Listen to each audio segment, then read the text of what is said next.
Sorry for that. Good evening, and welcome to Special Council Committee Work Session, Tuesday, November 13th. This is another one of our budget meetings. We're back to full strength, so it's great to have all 7 of us here and diving into budget deliberations. This meeting is a little bit different because we have already had all the staff presentations that we're going to have. I see some members of the public that are here, so I was thinking what we might do is take public comment first this evening so that it could potentially, so that we could have that information fresh in our minds as we go into deliberations. So with that, I will ask if any members of the public wish to speak. You are welcome to take 3 minutes. And if you want to say who you are and your relationship to the city, great. It would be swell.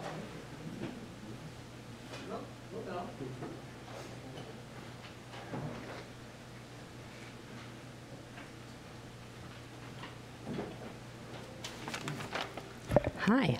You're so timely that we may be leaving behind 2 or 3 other people who are going to come join us. So you'll have to imagine them standing here.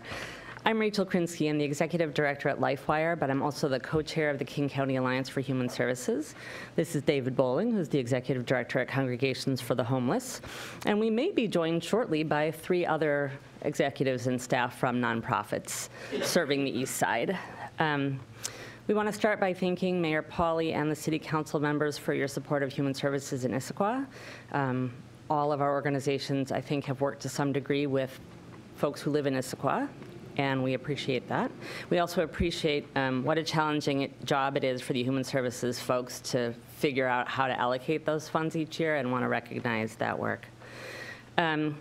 King County Alliance for Human Services, as you probably all know, has been focused on increasing human services funding across the board, across the county, and have worked really hard in past years on things like the Vet Seniors and Human Services Levy, BSK, the MID. And this year, we're really turning our attention towards cities. And so East Side nonprofits who are members are working to talk with East Side cities about the need to expand human services funding in the cities. We know that you have had a recommendation for a significant increase in human services funding this year. We're delighted about that. We're here to support that recommendation. And I'm going to tell you some things that you already know, but just so that we've said them too. The demographics of Issaquah, like the other East Side cities, have changed significantly in recent years. The poverty rate here has doubled. There are unmet needs for affordable housing, access to service and transportation. And so the amount of funding that Issaquah invests in human services needs to continue to grow, which is why we're excited about the increase you're considering. In the proposed budget, that human services grant funding represents 0.9% of the city's general revenue. And we're going to be asking all cities for serious consideration in the next budget phases of reaching 2%. By the 2020 budget cycle, and you are ahead of the game of some of the other cities. You're almost halfway there, so thank you. So we want to urge you to approve the increased funding, as much funding as you can possibly approve this year for human services, and we will be back. We're going to continue to come visit the 5 major East Side cities with the goal of having all of you reach that 2% of general revenue for human services grants in 2021. So thank you again very much. Thank you for your comments. Is there anyone else from the public here this evening that would like to make comment, give comment to the council? Nope. Going once, going twice? Nope. All right. With that, we will move on. I will remind everybody we are at the point in budget deliberations where we had flagged various topics earlier in the budget process for sort of further review or further consideration. We have a number of those. We also had asked at the last meeting if council members had additional topics that they wanted the administration to discuss beyond those things we had already flagged. Some of those came in over the last week, and I know City Administrator Moon is raring to discuss all those topics. So with that, I will hand it over to you.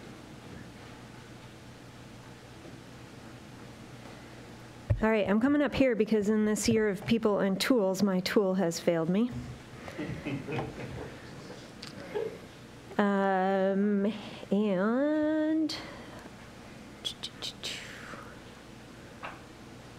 Okay. Should always use Excel. Yeah, I Excel should. will I should. never fail. And now, now I see that it's not even showing up here. So what I'm going to talk to you about is on the 22nd of October, in your packet materials and in the presentation, we had a list of kind of required actions, and we had a list of desired actions. And the required list were things like adopt the property tax rate, adopt a final form budget.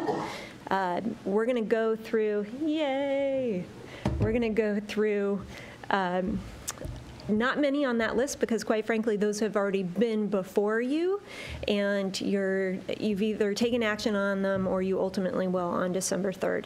The second part of that list, the desired actions list, there are a few items on our deliberations list from that group. It includes city gives funding. It includes some feedback on work plan, things like that. So we're gonna show you a spreadsheet that has some of those desired action items that I had flagged as being ones we were gonna bring back during final deliberations. And then the rest of that list includes items that council members had vocalized that they desired to deliberate on as a group. So, Christina, is that the top item there? Okay, I'm going to have you drive from here on out. I'm going to talk about these, but I'm going to sit back down.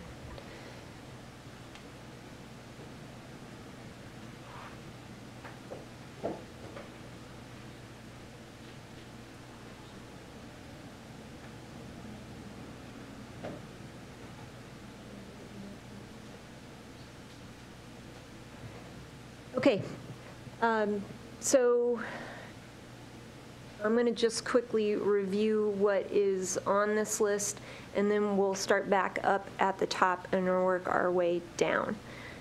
So what we have heard as items that are either those desired actions, desired input items, or council member suggestions include senior center funding. And there's two parts to that. If you desire to go from our interim operation management model to long-term management, as Parks Director had relayed to you, we would need to adjust both the expenditures and the revenues. And so that's what's showing over there on the right-hand column. Not to suggest that that's what you have done, but we needed to populate what those changes would be if you want to make those changes. The next item is Arch Housing Trust Fund contribution. I had said early on that this is a place, as you discuss all things Arch, where you could decide what you want your Housing Trust Fund contribution to be for 2019. Again, nothing on the right-hand side, not presupposing outcomes on many of these. Community Fund, we given you the total there that you've seen before for the allocation that's within that capacity grant pot. Arts grants are coming back to you in the form of an agenda bill as well on December 3rd, but that's the total for that bucket. Human services grants all lumped together as the lump sum that you had originally said go forth, plan on that budget. And tonight you can certainly deliberate on whether or not that's still the right number, or ask any questions about potential individual allocations. Those individual allocations are coming back for council action on November 19th following work at the committee level. Next is the other remaining portion of the big bucket that we call City Gives, and that's the contracts and sponsorships. We've lumped those together in the event that you wanted to talk about any of those. The next, it says change designation of utility billing implementation temporary staffing. And I had highlighted this as an item that I was fairly confident we wanted to return to. We have a figure that is within the capital project, right, Christina? Within the capital project for backfilling current staff with external temp staffing so that our existing staff could dedicate time to the utility billing implementation since they're subject matter experts. Having had more time to talk with stakeholders of that project, recommendation is changing slightly, that instead of bringing external folks in to back up our utility billing office, we have a couple part-time members of our finance department, and we could temporarily index them to the project and boost their hours from part-time to full-time basis while we implement the project, and then they would return back to their part-time status after the project has been completed. That allows us to not have to lose time in training somebody on our systems, et cetera. The next, so on that change, that I anticipate as a ripple is instead of it being a portion of the capital project, we would be showing it potentially on the operating side in our staffing group of object codes, and that you may see, therefore, changes in the FTE and LTE counts as we up our FTEs with an LTE increment on top. Green Necklace Central Issaquah Code update. Councilmember Hunt had suggested that she wanted to speak to all of you about that tonight, deliberate on that. It is not currently in the work plan, nor does it have an allocation in the budget. And then the next is interns. Councilmember Ray had suggested that he would like to see an allocation so that the city could hire some interns. Community fund, $20,000 addition was proposed by Councilmember Ray on that. All of these I will have Councilmember speak to in a moment. $150,000 for lean management process improvements. And then the next is Southeast 43rd intersection improvements. This is a capital project that is currently on the unfunded list. Councilmember Ray would like to talk about that. And then $150,000 for professional services for IT to support their work in implementing the 2019 work plan. So, are there any questions before we start tackling those items one by one? Councilmember Ramos. Yeah, I thought from our discussions that that kind of CIP as a whole would have been one of these items to discuss. As we talked and kind of went over the list, and people had a lot of questions on that, including myself, and I thought we were going to come back to that with a little more information. So I thought that as a whole, not just the one project, was kind of up for deliberation. Happy to assist council in whatever conversation you want to have. I think we've provided answers in the packet on the pieces that we thought you had asked for follow-up on, but didn't put that as its own deliberation topic because I don't think I heard consensus on how you wanted to approach it last time. If you want to suggest a specific line item or line items out of that to add to this list, that's certainly within the purview of this process.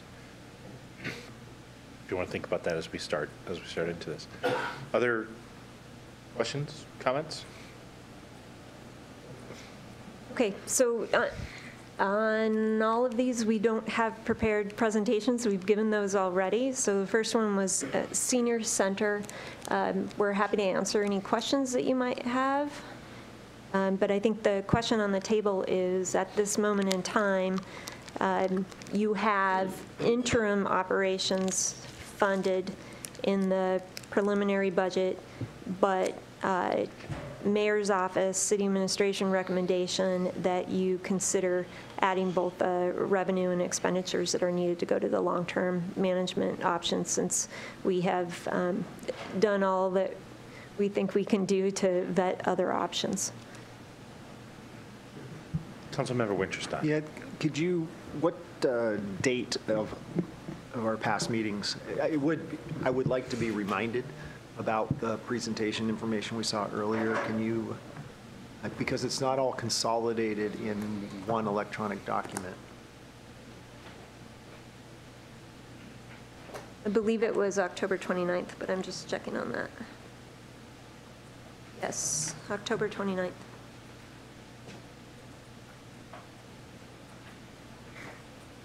It's part of the,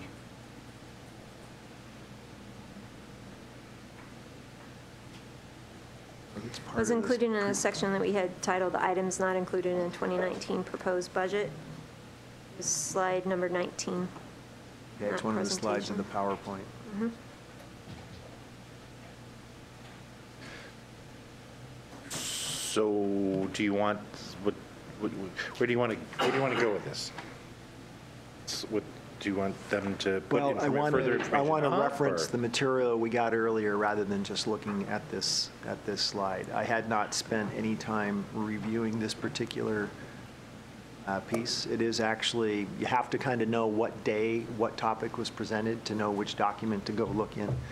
And so give me a moment to find this, because it's a presentation, but it's embedded in the, also embedded in the PDF, so it's not the same slide number. Takes a little while, okay. From the packet on the,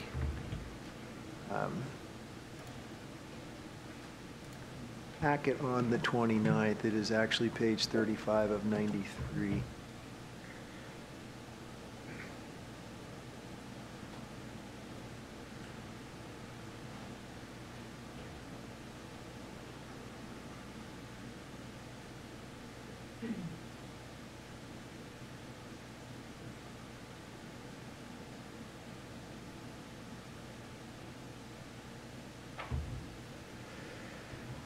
So, does anybody want to start off with what they think we should do and why? Councilmember Ray. Give it to Chris, he likes everything. So I spent some time over at the Senior Center recently, and it is very clear from talking to staff and also, and more importantly, talking to patrons, that the level of service being provided by the city-run Senior Center is far superior to what we had before the city took over operations. I think it is fair to the city staff that are operating the Senior Center and so dedicated to that population, to give them a sense of permanency and to make a transition from the interim operations and to formalize and make permanent our operation of the Senior Center. It is an important part of our community. Our seniors are a vital part of our community, and having a place where they can come and gather and voluntarily gather and interact is part of building community, and I think it's part of what makes this a great place to live. So I think that the additional expenditure, and the Delta Administrator Moon is what, about $125,000 a year? Yes, I think that's close. Okay, Yeah. okay. Is worth the investment to provide that level of certainty and level of service that I think we owe our senior citizens. Council Deputy President Batiste. So I would support going forward with this recommendation. I think that the staff, first of all, we've been talking about this for many years, and I think that the staff has done an amazing job through all the sort of bumps in the road and putting together a program that when I'm out in the community, I'm hearing nothing but positive feedback and a lot of feedback about the fact that many of the patrons are asking for the city to continue because they've had such a positive experience. And I think that we've also, I think that the city staff and the administration has really done a deep dive in terms of looking for other alternatives. And I think that we've landed in a place where this makes really good sense for the city. I'll be supporting this. Councilmember Ramos. Yeah, and I just want to say, when you add the anticipated revenue in, the delta is really less than 35,000 actual cost, so it's not 100 and something. So it's very minimal, and I think we tried to get some outside nonprofit to run it. That was an option that was pursued and didn't come to fruition. So now this is our next step, and I will support it as well. Councilmember Winterstein. Very candidly, I'm struggling with this. Less than 3 years ago, we had a $99,000 budget for human services. Now, I agree with the comments made about what we do and how it's an expression of our values and what it means to the individuals and the clients and the participants out there, and I certainly support that. I think from just a strictly financial perspective, to go from 99 to 361 in about 3 years plan is, I don't know of any other program where we've done something like that. I struggle a little bit too with the fact that we call this interim. That's a lot of the expression of gratitude has been about what we already have. And this, to me, that interim plan is somewhat of a maintain what we already have, which we've gotten a lot of feedback because people are really happy with. So it doesn't feel like an interim plan to me. It's significantly more than what we have, and then we're adding some additional long-term ongoing expenditures with additional staff that we hadn't really discussed more than in this context. So I think what the interim plan proposed here is extremely generous, and it's much more, as the feedback we've already heard represents a much better program that they had in the past at significantly greater cost to the city, and I can support that lower number, but I think it's prudent for us to continue a very good program at the spending level labeled in interim here. It's significantly better than ever before, and there's a lot of satisfaction with it. Thank you. Councilmember Goodman. Thank you. So I agree with all of the positive comments regarding the city's work to create a wonderful senior center, certainly much better than that we had in prior years. A city-run senior center is not my preference. I would prefer that this was a privately run organization. I realize we tried to make that happen. It didn't happen. And I don't know that we have any other choice at this point. We certainly need a senior center. I'm going to support it because we need to have it. I don't think it's the best bang for our buck having the city run it for lots of reasons, particularly for all the reasons that we read about in the report.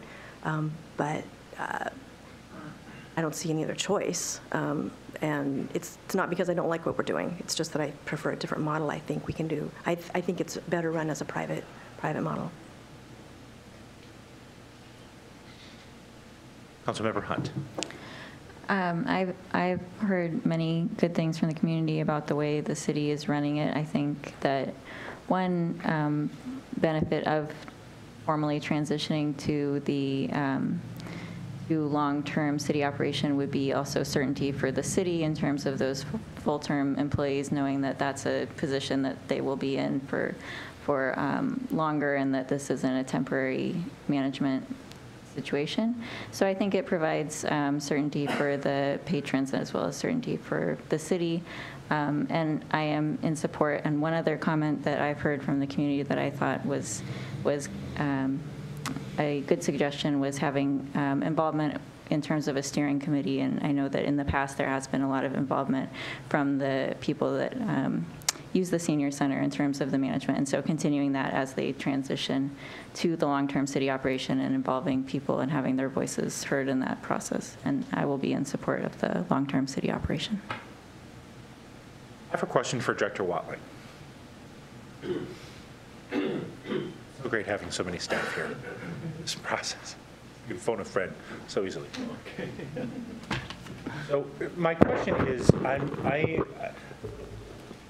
so I was chair of services when the transition, let us say, was happening. And, I certainly enjoyed when we were able to spend a 5-digit number rather than a 6-digit number on these services. But I also believe that things are a lot better. Citizens are better served today than they were 4 or 5 years ago. My question is this. Do we have a mechanism, or can we put in place a mechanism such that if 2 or 3 or 5 years from now, folks in the senior center wanted to transition back to an independent organization for whatever reason, if there was financial landscape was such or whatever. Are we precluding that going forward today, or can we put hooks in place that would make it not burdensome if folks wanted to move back to that model later after things had settled out for a while and they saw a benefit to moving to a private organization? If I'm hearing your question correctly, a decision to transition to long-term operation it's not a permanent decision. You and/or future councils would have the ability to explore other operating models in the future.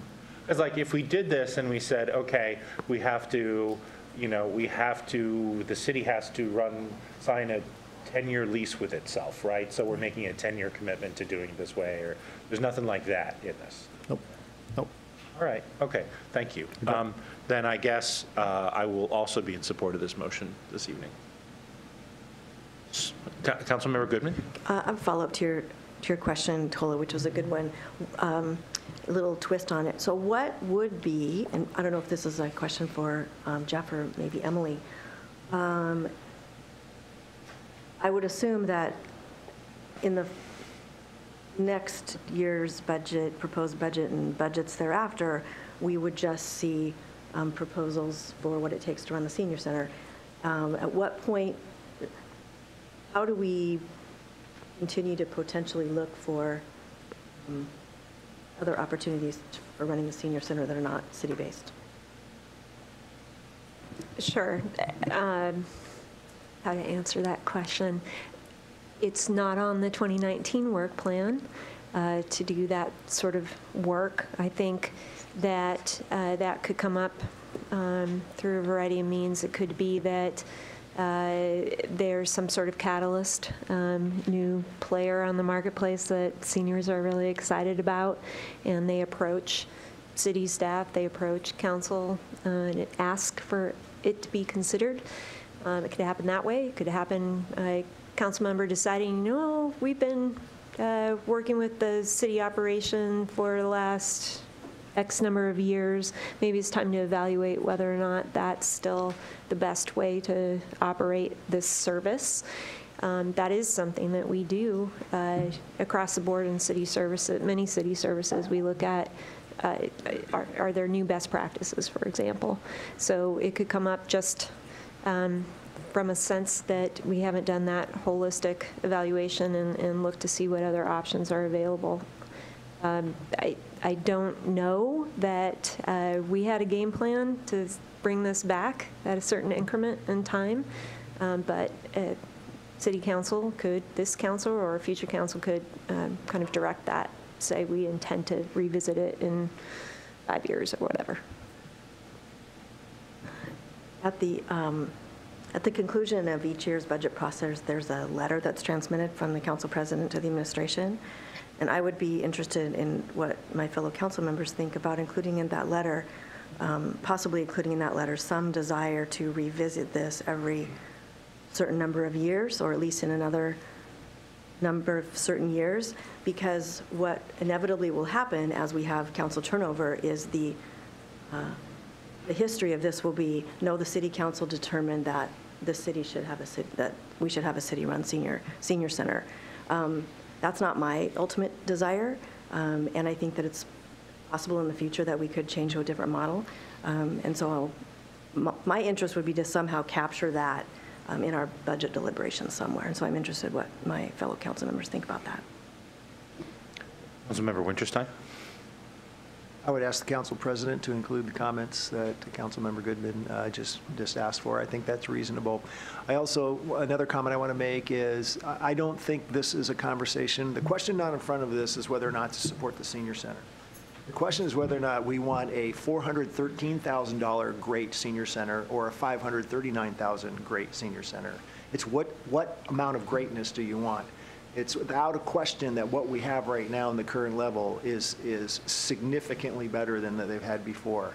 And so this is, to me, this is a question about how much do we accelerate and incrementally step up over what is already a very good program.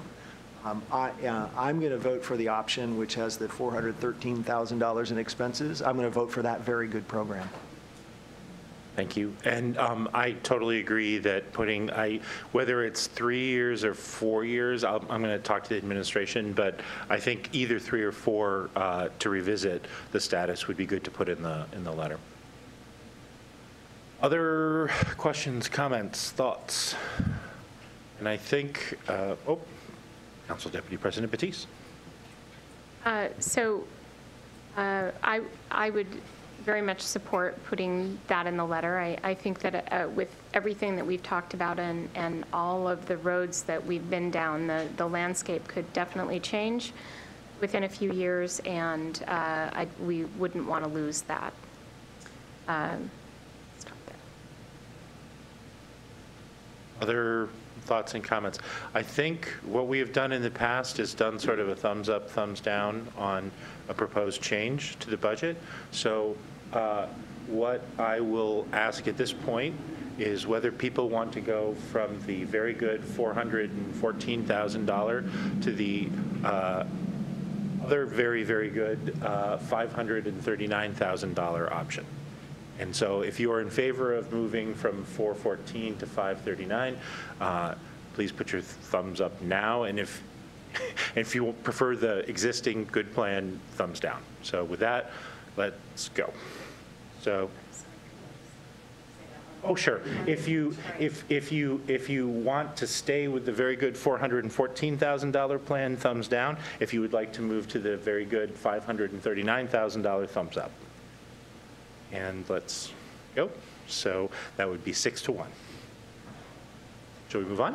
Okay, thank you very much. And that sort of thumbs up, thumbs down just helps staff to know how to go and prepare the final budget that will be brought forward on December 3rd. So thank you for that clarity. For the members of the public, we haven't actually decided it. We don't actually decide it until we formally adopt the full budget in December. Looks like conceivably change their minds. Okay, and then Christina's going to pull the list back up. The next item is Arch Housing Trust Fund contribution, and the mayor's preliminary budget includes $150,000 for that item. That is also found, it was slide 34 on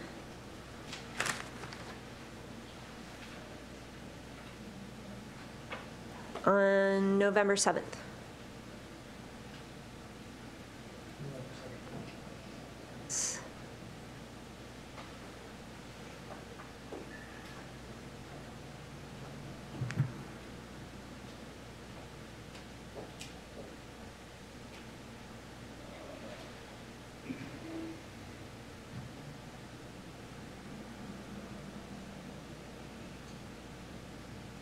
Not 34 of the packet. Correct, slide 34. I can pull it back up on screen if it's helpful too. 36 of the packet. Thank you, Councilmember Winterstein.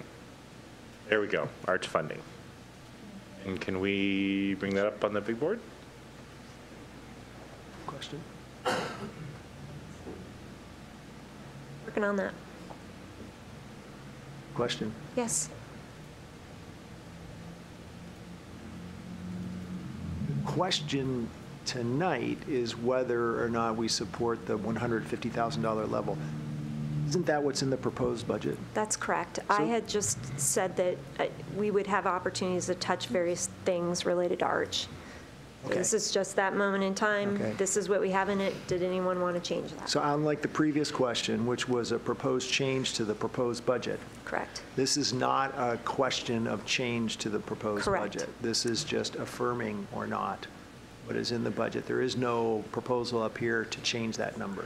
No, and in fact, I don't think we need to have a thumbs up, thumbs down unless somebody proposes something other than what's in the budget. Unless that's my point exactly. Unless there's a proposal for some other number. Right. We don't have a discussion. Councilmember Ramos? And the only thing I would say, if I remember correctly, I don't have it in front of me right now, but the recommendation or request from Arch was $153,000. Yeah, semantics, but it's not a request. That's the minimum on the projected new arch parity formula. Correct. So I would suggest that we change that from 150 to 153,000, so we meet that parity request versus missing it. Well, there's for the opportunity $3,000. for the thumbs up or the thumbs down. And I guess that's what I'm asking for, because Okay. you said there was no question for thumbs up or thumbs down. Well, if there was, but you And have I'm one? creating a Okay. question to say, let's Fair enough. raise that to $153,000. Okay. So, and this is, and I want to differentiate. There will be a coming conversation about another increase in contribution to Arch, right? Arch Executive Board would like to have a conversation about setting an overall Arch aspirational goal. If then a new overall total goal is established for the organization, then it would ripple into setting new minimums and maximums in that voluntary target. Got it. So this is not that, because remember, it goes back to the three questions, right? Correct. Yes, yes, and perhaps. Yeah. And this was what we sort of characterized it at the time as part of the yes, yes. Councilmember Ramos? Oh, let me get my thing. So Councilmember Ramos has suggested 153. Councilmember Goodman? I guess that seems like we're thinking about, less than some fraction of a penny here for $3,000, but I'm just curious, if the voluntary target is 153, why is the budget 150? Because 3 years ago, when we started thinking about smoothing toward the new minimum, there was still a little bit of flux in exactly what that minimum would be, and I knew it was roughly in that ballpark. So we did a $50,000 increment add last year, and this represents a $50,000 add for 2019. And again, because they're voluntary targets, there's other ways other than the cash contribution we can meet minimums or exceed maximums. Are we meeting it another way then? I don't know off the top of my head in 2019 if we would be. It's possible with the transit-oriented development projects, should that move forward, that we would have some expenses, therefore contributions, that would count. But it's also possible that those don't really hit the Arch books for another year or two. Councilmember Winterstein, did you have something you wanted to add? Just a comment. I appreciate that table that's up there, and I think draw your attention to the contribution that we made total.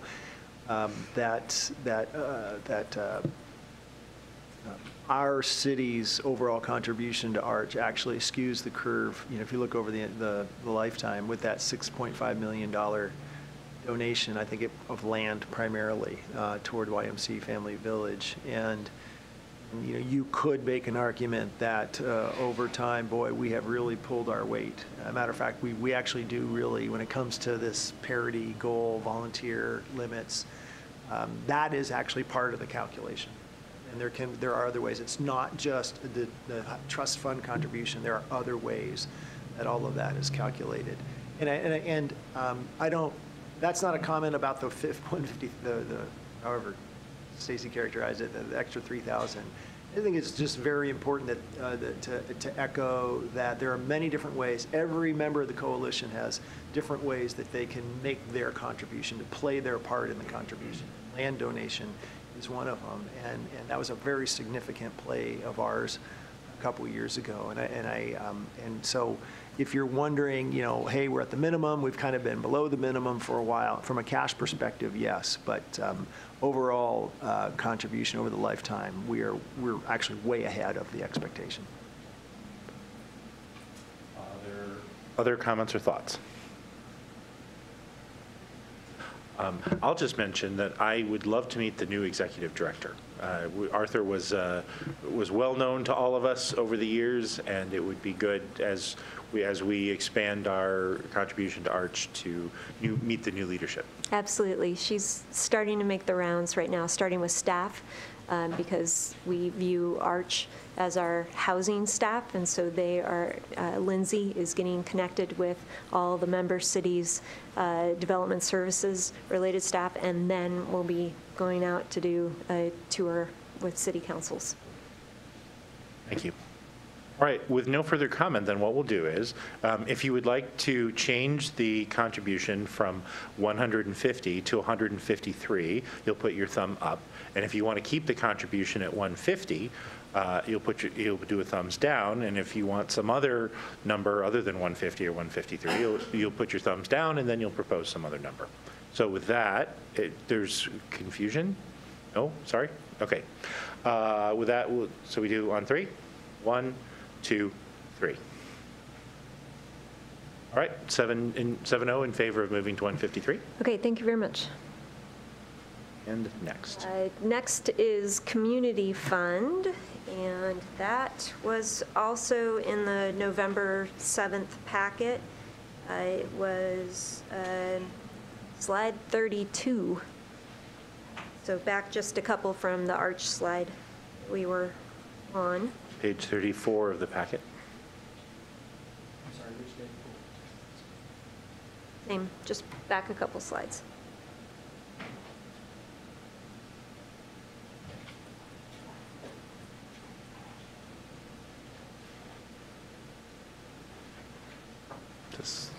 Councilmember Winterstein. Earlier this evening, Emily showed the list. I guess Chris had asked for some 20K. Was it this one? In our last meeting, I had indicated an interest also in this area. I was saving Correct. until we got to that. Yeah, I think, I'm sorry, Councilmember Winterstein, I did mean to mention that by putting the whole up there, that was supposed to be a moment in time where we handled your request to deliberate on allocation for Village Theater. And then subsequent to that, Chris also suggested adding a certain amount. Oh, okay, there was, So there, it's Not up, sure. it's on the board. Feel free to discuss what you would like to discuss on Community Fund.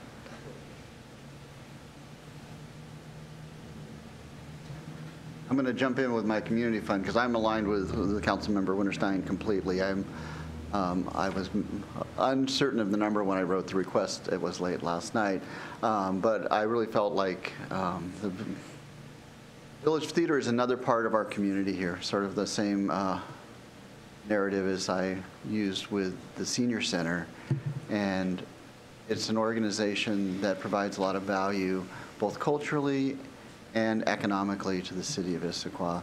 And I would like us to consider restoring that to its 2018 level at $25,000 instead of the $12.5 that's in the current budget. Councilmember Winterstein. thank you. First of all, I do want to thank, I know that we've changed, and now there is a committee that's involved with vetting the requests and the asks, and I want to extend my gratitude to the members of the community who volunteered their time and came up with these recommendations, and I have, and I think it's actually a great job. I think this concept of the community fund is one of the great things that we do. It's very rare for a municipality, any jurisdiction, to say, we've got some money available to help you develop. And I talked about this the other night during our budget meeting as well, and we've gotten that feedback as well. We've helped with the development, we've helped with employee development, we've helped with the establishment and the acquisition of capital that really does help forward their missions. So I love the mission of this, and with all that gratitude in hand, I think there is a historical context, and as my reason, in addition to my reason for this proposal for the additional 12.5 for Village Theater is as much about, I think, what a kind of iconic impact they have to Issaquah and have had for a long time, but and fully aware that we make this decision every single year. But 4 years ago, they were really clear. I guess it was 3 years ago, very clear that this was part of a larger multi-year program. And made an ask and asked that it be spread over 4 years. And we were able to come forward with that appropriation each year. This is the final year of the 4. It's half of what what the ask was. And though I respect that, I think the theater, I think there's a partnership level of a unique type between the city and the community and the theater. And I feel after 3 years previously agreeing kind of with their plan and their ask and how it fit within their overall strategy, how it fit relative to the other asks that we have, that I want to continue that level of support. It means that much to me to help them succeed with that plan that they had, that they were very transparent and showed us the total cost over a long period of time. So for those reasons, having supported it in the past, see it in the context of a multi-year program, and still, with all due respect to the people who came up with this number, I would like to increase their donation amount to $25,000. Councilmember Ramos. Yes, I'm going to agree with that too. I really am happy with the way this has developed into a nice, more organized and a system with community involvement and some details and some sideboards and letting them really work with what it is.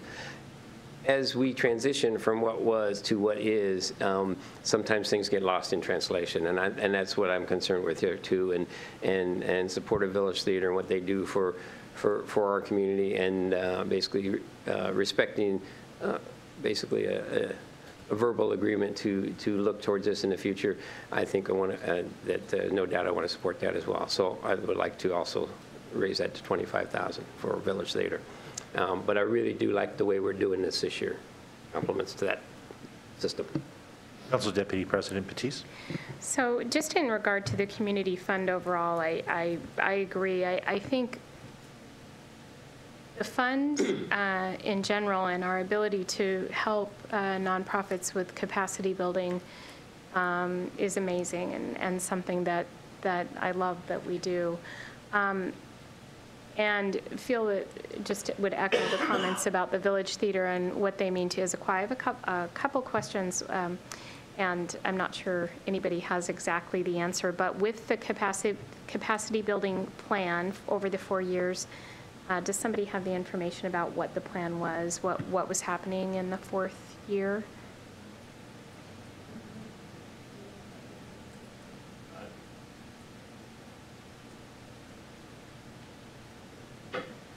I know we have emails to that effect.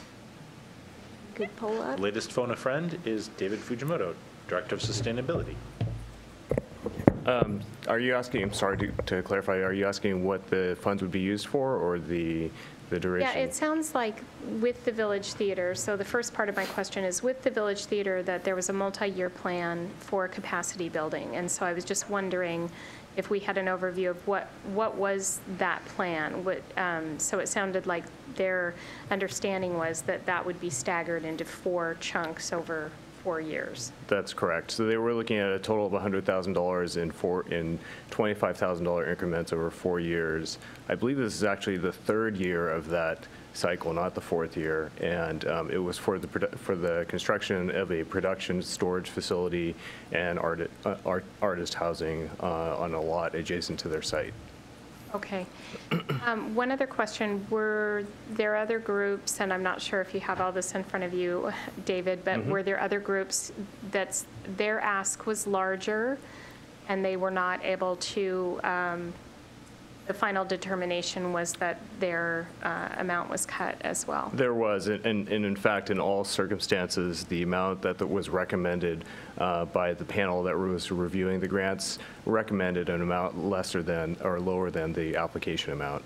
So the total applications for community fund was approximately $160,000, and the recommendation is $92,000. And maybe if I can just interject, most, not all, most got about half of what they asked for. So most of the group had half, okay. All right, thank you. Councilmember Winterstein. I'm sorry. I do have data that says this would be the 4th year. It was 16, 17, 18, and 19. So, and that's also included in the packet from July 24th. Okay. And so there's that. And one other thing too, this information still has the mistake for Highlands Council. I think I was gonna the clarify number that. for Highlands Council is $4,500. It does. That's correct. Thank you for that. I believe this was from the prior presentation. It hasn't been changed. And I can check on the cycle for the 4 years and get back to council on that. Councilmember Hunt. So I think that the process of having a group go through all of the priorities and the priorities the city has, and then also all of the needs that we have in our community is an important process. And in looking at this, overall, I would like to honor that process. I think we have so many really important community assets, different nonprofits that are asking for money. There's a lot of need. We've heard from those organizations today, and we've heard from them, those organizations previously, and they've all made a very strong case for why their organizations require funding. And I think that there were asks for all of these organizations that exceed the amount that's given. And I also think that all of these organizations do have long-term plans that they're trying to reach. Many of them have long-term goals that they're trying to reach. They have ongoing expenses. And so I think that in my opinion here is that singling out one isn't right, because there are many great organizations. Many of them are listed here, and they all asked for more than they had, and there was a process for allocating funding. Councilmember Ray. Whoever I am. I think the Village Theater in this case is a unique instance, and it really is because this is a installment on a multi-year plan. And though there is no formal agreement between the city and the Village Theater, there was certainly an understanding and a precedent that was set in previous years to allow them to undertake a multi-year, fairly significant investment. So from where I sit, if in past years we had not given Village Theater the full chunk, there might be reason for them to believe we wouldn't give them the full ask this year. It just feels a little bit like we set a precedent, we were heading down a road, and that we should honor the precedent that we had set. Other thoughts, comments? I'll say that we can't bind future councils, right? I think this request is reasonable, and I support my fellow council members because there's clearly enthusiasm for doing this. But I don't think as a city we should be in the business of, I think people should ask for what they ask for, and a different year can have a different council. We have 2 council members here who weren't here in last year's conversation, and so I'm going to be supporting this measure tonight, but I think organizations should be careful about asking the city for multi-year commitments. Council Deputy President Batiste. So I would say that I'm still formulating my thoughts, and mostly because I've watched the community fund grants really grow in terms of the process that's been developed over years, and we do have a process and a group that works very hard. Trying to come up with these numbers is so difficult. I know from my past experience on the Human Services Commission, and being able to, I would imagine that each one of these groups had something that was really important to them. One thought that is in my mind right now is that if we were going to add an amount, that perhaps we would look at adding an amount to the whole entire fund. It's just a thought right now, but I'm struggling with the group going through the process and having their reasons that they made the decisions that they made, and then overriding that. So I just want to say, I think that we start with a baseline that was based on the hard work that the citizen group did. And so I think, I feel like when council adopts 80 or 90% of what a citizen body recommends to the council, I don't feel like we've done a disservice to that body. I think that we've started with what they've recommended, and we've thought about it, and we get to, we get to add or subtract. And so success to me isn't whether we adopt it in whole cloth, but the fact that it is the starting point, and that we make our conversations off of that starting point. So I just want to make sure citizens, I don't want citizens to feel somehow like the process is broken if we don't take what they suggest, all pieces of it in total. Other thoughts, questions? No? Oh, Councilmember Hunt. I also wanted to emphasize that I think going forward with these grants, they're capacity fund grants, and they are a one-time, the description is for a one-time ask, and so I am sensitive to the binding of the hands of future councils, because I don't think that future councils will necessarily feel the same way as the current council, and we have to be aware of that. And I also am concerned about the precedent that this was set, because if an individual group asked a request in a certain way that implied that they had long-term plans, I do think that there are many other organizations that have long-term plans, and they do great work for the city as well. And I don't think I don't think asking in that way was the intent of the grant, and I don't think if that was, it was at all clear from the RFP. But I would also worry about the precedent that this sets. Councilmember Winterstein. I'm going to repeat part of what I said earlier. 3 years ago, for the 2016 budget, there was a recommendation, and I accepted it then, and I saw the context that I knew that subsequent years that another part of this would come forward, and I accepted it for the 2017 budget, and I accepted it for the 2018 budget.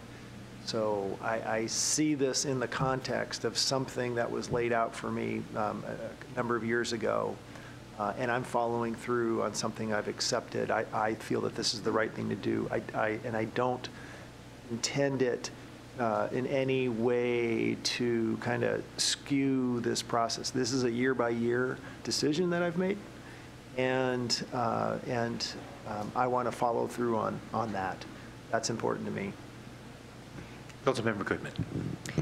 I want to say that I completely agree with Vicki, and I appreciate her comments about respecting a process that we have all been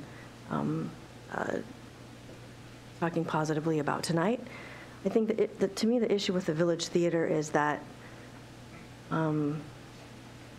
it was awkward 3 years ago when we first talked about it, I thought, because it apparently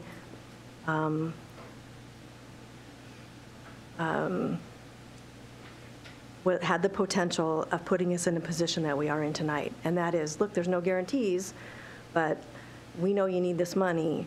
Unfortunately, I'm pretty sure the Village Theater has relied on the fact that they are expecting the money from the city.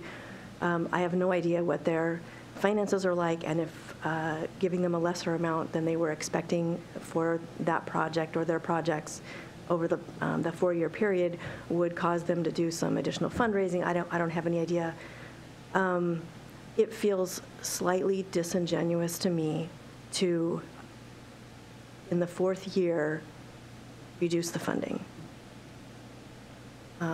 And I think for that reason alone, I would support this. Otherwise, I completely agree with Vicki. I'm also want to say that I'm a little bit, I'm not convinced that this capacity building grant is the right way to approach this. I want to take a closer look at that next year before we get into budgeting. I've heard some concerns raised about it out in the community. But I think I would support this proposal, raising the funds, increasing the fund next year for Village Theater for the reasons that I stated. I think it would be slightly disingenuous to reduce that. Now, if we really didn't have the money, that would be a different issue for me, but we have the money. So I want to ask other council members, maybe particularly the chair of Services and Safety, what do you think about, I don't know if you're going to be chair of Service and Safety next year, but what do you think about, what do all of us think about the possibility of sort of potentially looking at, stumbling with my words, I apologize, opening up the process as to how we come up with community fund grants and sort of taking a look at whether capacity building grants continues to be the best mechanism to consider the awards and whether we should look at that early next year to help it inform budgeting for next year. So I think the administration made a real significant step forward this year in putting together the composite City Gives program, because it provided that all-up view of all of the grants that the city makes. I think that is an excellent first step. It provided visibility, but I think that visibility also provides ability to be more circumspect and more thorough. So to answer your question quite directly, I think that we need to continually improve this process so that we take the limited funds we have and we apply them to those areas that will make the greatest impact on our community. Council Deputy President Batiste. So I would, first of all, I think that that is a great idea, that this comes forward and it's something that we can look into and talk about for the future. We've obviously raised what I feel is a critical issue in regard to groups coming forward in the community fund and focusing something on a multi-year project. I very much appreciate the comments that Councilmember Goodman just made and the history that I'm really understanding and thinking back on that Councilmember Winterstein has also alluded to. So for that reason, it being the fourth year, I would go ahead and be in support of this. But I really do believe that we need to get to the bottom of that, because as we have further defined the committee and the group, there are so many nuances when they're looking through all of these different recommendations and giving them guidelines on what the council's thoughts are surrounding that, I think is critical. Any other? Councilmember Hunt. To add, I would feel the way I feel about this if it were any of the other ones. I'm opposed to calling out one in particular for raising the amount. I'm very supportive of the Village Theater, and I think they do great work, and they're a great asset to this community. All right. And with that, what we will do is, if you want to change the number from 12,500 to 25,000, put your thumb up. If you want to keep it at 12,500, put your thumb down. 1, 2, 3. And that is 6-1 in favor of moving to 25,000. Thank you. Any other proposed changes to these numbers? Nope. All right. Let us proceed. Great. I think the next item that we had on our spreadsheet. Oh, I'm sorry. I was just going Councilmember- to, since Right. we took action on this, I think this takes care of my later request. So I'm down to 4 now. All right. Thank you. I have to commend you, by the way, of having a 400-to-1 ratio of your largest to your smallest suggestion on the budget. It really shows a breadth of interest. Boulders and pebbles. Clearly. Asteroids and pebbles. Sorry, City Administrator, I interrupted you. No problem. So next is arts grants, again, part of the City Gives portfolio. And just a reminder that these are before services tomorrow evening for deliberations. You have, though, a recommendation in the preliminary budget for $170,000 and change. And these are the individual allocations that are being recommended by the Arts Commission. Councilmember Ray. I have a process question. So since we're going to hear this in services tomorrow and spend a little more time in detail, and the timing's a little bit wonky on that, and that's just life in the big city. Do we have an opportunity when we hear the final budget up for a vote to make amendments in the event we should find we want to go in a different direction? Yeah, what I would suggest is that you have some conversation tonight that will help to inform your services colleagues. Go have your presentation, deep dive tomorrow evening on services, and then report back out so that we have a quick moment before the packet needs to go out for December 3rd to make any adjustments that might be needed. And that we would communicate the action out of services to all council members so that we stay nimble on December 3rd. So I have a question about the numbers to the various schools, to the various PTSAs and PTAs. So some of these schools pull heavily from the city, from residents, families in Issaquah, and some do not. And how do we, I see things like Skyline High School. Do we have many Issaquah residents who go to Skyline? We have some, or on the border of. Some of this has been previous years' grants recipients that have had successful programs that our residents can take advantage of. It may serve more than just the school population. I don't have specifics on each of these planned programs. I can look and see what we have in the council packet that's going to services, see if I can find a little bit more information. But usually there's requirements that they're serving Issaquah population, whether that's students or other people that can come from the community to access programs at these venues. Sure. Yeah, I mean, I would ask the committee to consider the issue of when looking at these funds, how many of them are for Issaquah residents, just because Sammamish has its own ability to help its residents who attend Skyline.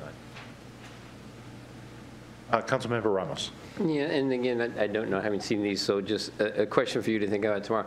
I have no problem with PTAs, PTSAs on there. I guess my question would be actual direct to schools. You know, what are we serving there when we're supporting the actual school district? That's a question I would have to see what those projects are.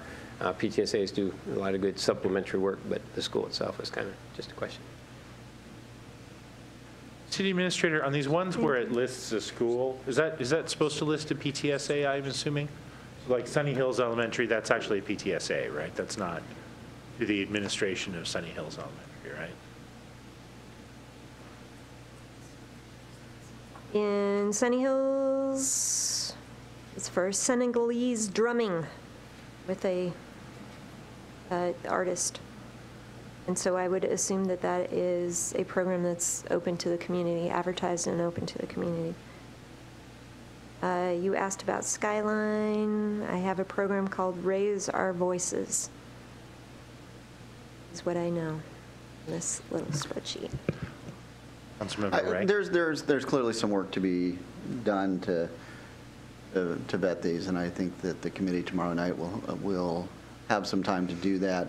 And then we can also, if it makes sense, do a report out at our next council meeting, even before the December 3rd meeting, if we find that there's something of significance that we think the whole council should be aware of, act on. Thank you. So if we don't have any proposed changes this evening, any other feedback for Committee Chair Ray and his minions? Councilmember Goodman? Okay. Oh, all right. Well, then let's move on. Great. Next is Human Services grants. Again, very similarly, we had forecasted a total amount to be available. I've gotten head nods on that so that we could inform potential applicants of what was available. And those recommendations are also working their way from Human Services Commission to full council.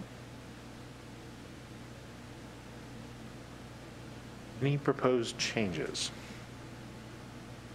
Any questions? I just have Councilmember Ray. I have a comment. The targets that we set up here, we did a long time ago, and it was really important so that we could plan effectively these grants. So this is one where I think we've already made our, it feels to me as if we have certainly, if not made our decision, signal our intention that 495 is the budget number that we will have in the 19 budget. And there are many assumptions and many things that have been done based on that number. So you would be against a hypothetical change that has not been made yet? I think it may, I think we have debated this at some length, both in committee and as full council, and so I'm thinking that this number is decided in my mind. So I would not propose nor support a change to the 495 number. Got it. Council President? Yes. And I'll just mention that this, like the Arts Commission recommendations, will be before services tomorrow evening. So we'll handle it in the same manner. Got it. Council Deputy President Batiste. So I would just echo Councilmember Ray's comments in terms of the 495. Being able to take a look at that number, I wanted to just remind the council that just the way that things have progressed in regard to the process that the Human Services Commission goes through has greatly expanded from where it was at many years ago. And I know that Paul and Bill completely understand. Being able to break everything down by category and being able to sort the grants into those categories and looking at the percentages, the process has just really evolved in a great way. So I'll be supporting that. So I just want to add, there's one thing that I miss from the way we used to do it.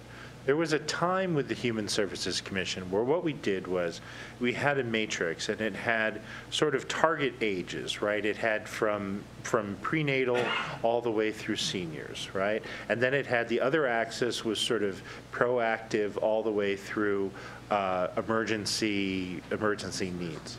Crisis versus maintenance, thank you.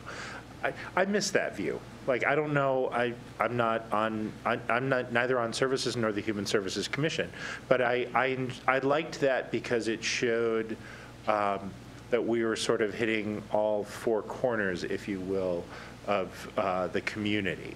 And so neither here nor there, but I would love to see that in the future, and I would love to ask the administration to consider in the conversations with the Human Services Commission whether that might be part of the process, because I felt that information was really, really informative, both for me and for the community. Council Deputy President Batiste.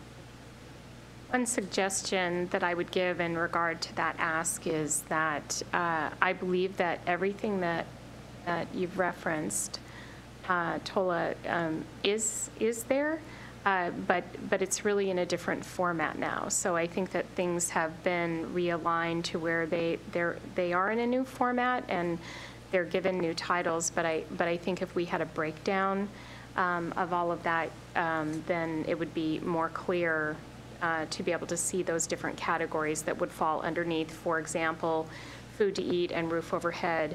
And you talked about prenatal and seniors. Where do they fall? Because just in my understanding of when this was changed, as we went through a lean process and worked our way through this, that all of those categories are captured. Thank you. All right. Well, if there's no other proposed changes, it'll go to committee, and we'll see how it comes back.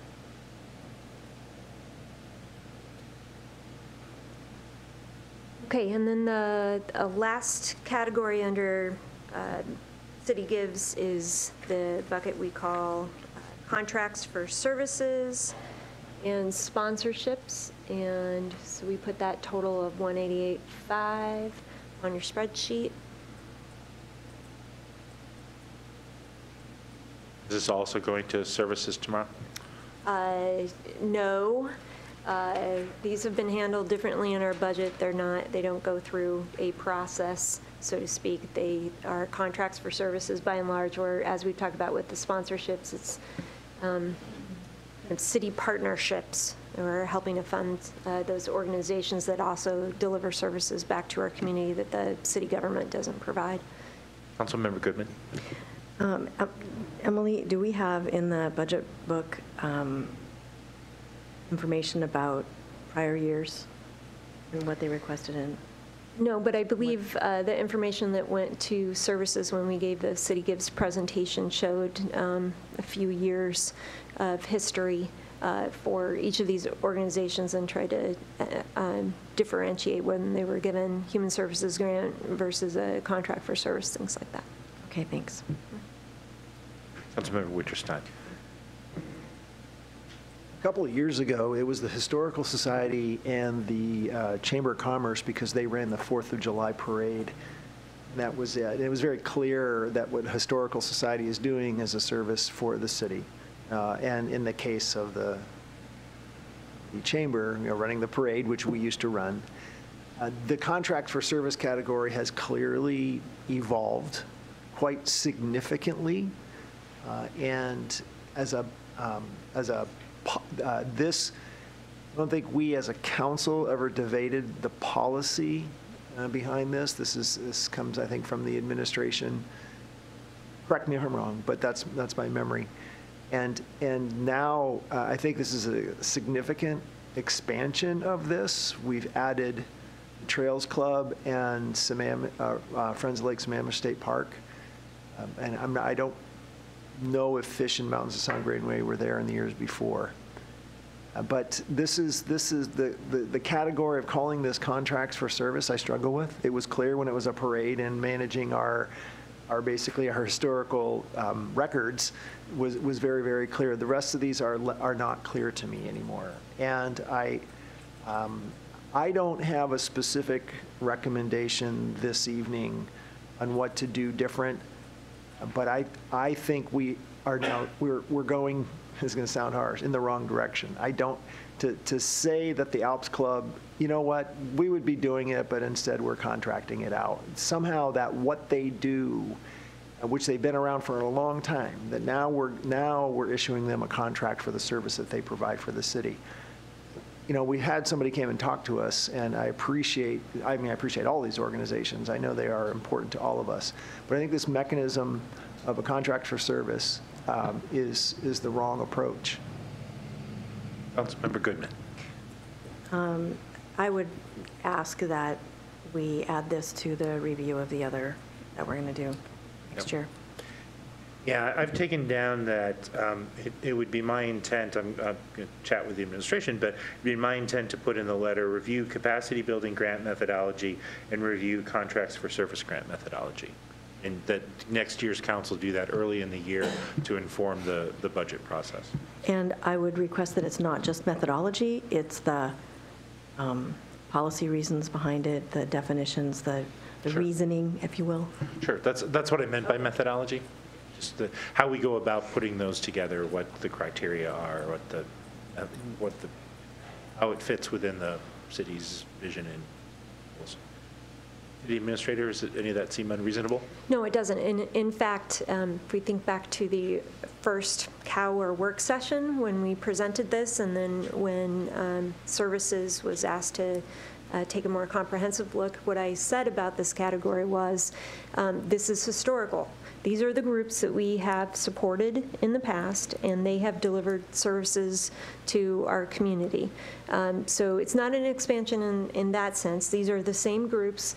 The only change is that 2 of these groups have moved over from where they originally were given other types of grants, but now didn't make applications that fit within the capacity bucket or the human services bucket or the grants, the arts bucket. There was still, we believed probably a desire to continue to support those organizations and get the services that they have provided to the city. City, however, cannot just give money. We have to get something in return. We can't gift it. And so the mechanism that we have used historically has been a contract for service, so that we had some delineation of the thing that we were buying, what we were going to get for the dollars that we were contributing. And so that's how we came up with the name Contracts for Service. They have a contract with the city to deliver something for this dollar amount. Having said that, because I alluded to the fact that we haven't had a process by which we then say we're looking to buy these types of services and cast the net out and seek applications or RFPs. We have not done that, and we've been moving our way through the different types of ways that we partner with community nonprofits, and this is the last bucket we haven't put any parameters around. So I have anticipated this. In fact, I've said we should do this.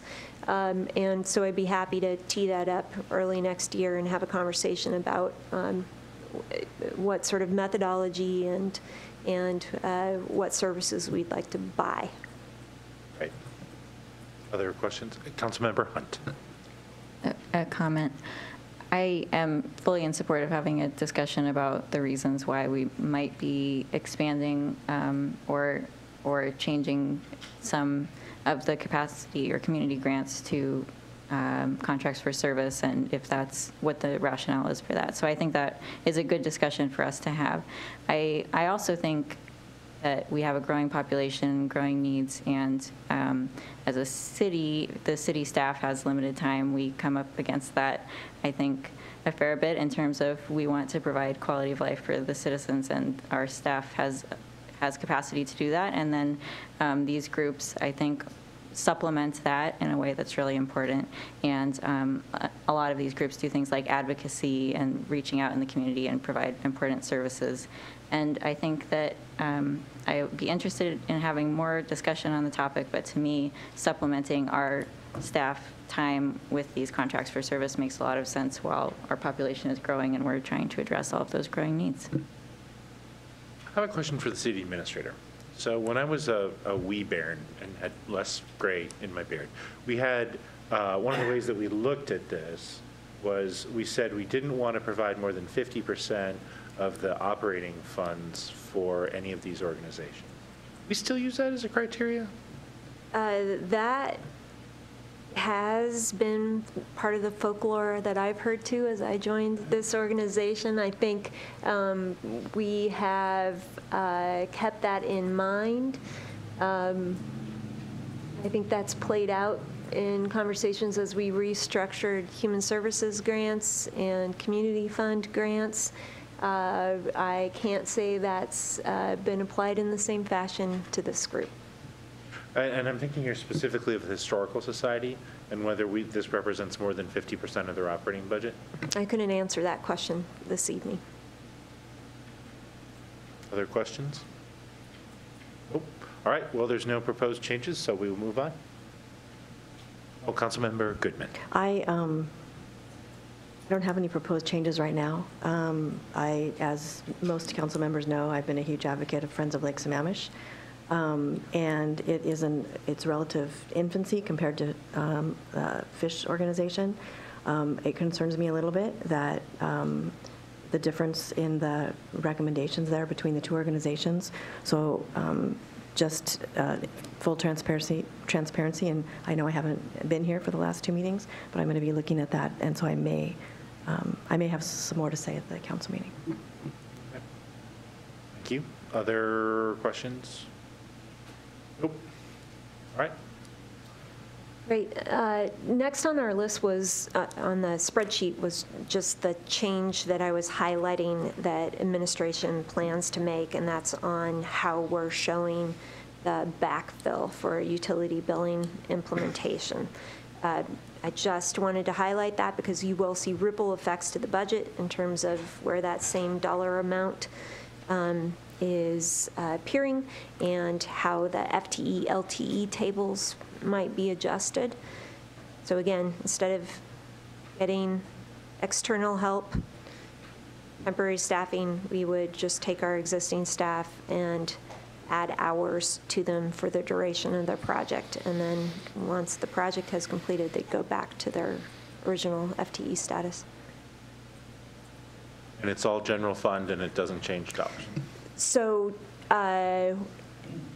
not entirely. So right now that allocation is part of the capital fund.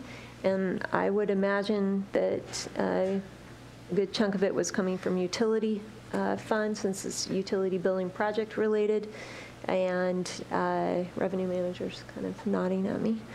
And it would stay within the same service fund, so it would stay in the utility fund, but instead of being on the capital side, perhaps it's going to move over to the operating side. But you don't have separate, distinct capital and operating in utility anymore, so it's going to stay within that. Questions? Councilmember Ramos. Yeah, and that sounds like a good, smart decision to have employees that are able to be flexible like that rather than bring in new folks. I compliment you on that. My question is, technically from the human resource side, does that cause a problem? If what you're saying, you're taking a part-time employee, changing to a full-time employee, then changing back to a part-time employee. It sounds like, from the human resources side, a fairly difficult thing to do. Well, we certainly have had conversations with those employees prior to suggesting this is an option for us, and we've worked through those from the human resources angle. Both employees felt that this was a superior way to go about the project and are interested in working full-time, and absolutely understand that it's indexed to the project. And we have, in figuring out how much that would cost, not only added the increment that would be needed to add additional hours, but make any required changes on benefit levels. Thank you. Other questions before we move on? Does not look like it. So before we get into this next set of topics, I just want to point out that in previous years, these are the sorts of things that council would have submitted fairly early in the process, and the administration would have had a chance to write sort of detailed responses, and council would have reviewed those, and then they so I appreciate the administration. Some of these did not have necessarily a long lead time to respond to these, but because we are trying to be expeditious in the budget, we're going to cover them, and you guys are sort of responding with not a lot of time to look at the potential implications of some of these, right? That's correct. So with that, we move into the next category. Okay, I'm going to turn it over to Councilmember Hunt to just describe what she would like to recommend, but remind all of you that the reason it's on the list the way that it is currently Green Necklace Central Issaquah Code Update was one of the items that I showed in October 22nd presentation, I believe, of unfunded work plan items. We wanted to be abundantly clear that we understood that was an anticipated work plan item for 2019, but when we got down to building the work plans and the budget, we had two roadblocks. One is we only had a certain amount of available new revenue, and that was a constraint. And then second constraint, and probably more significant here, is both the Parks Department and the Development Services Department have a lot on their 2019 work plans, and so it became a challenge for us to have the amount of staff time that was needed to fulfill all of those work plan items. Having said that, we made a choice. Happy to have council kind of weigh in on what the priorities on our work plan, what your opinions are on that, and but I want to be clear, it's not just a dollar issue. The dollars are shown up here, but for us, in order to execute effectively on this work plan item and all the others that are on those two departments' plates, it's also a staffing capacity question. Councilmember Hunt, before you start, Councilmember Winterstein had a question? I want to make a recommendation. Let's continue with this item, and then I'd maybe like to do a reverse sort from highest to lowest, and then go to the $8 million question next. A not unreasonable suggestion, but first we'll start with Councilmember Hunt. Okay.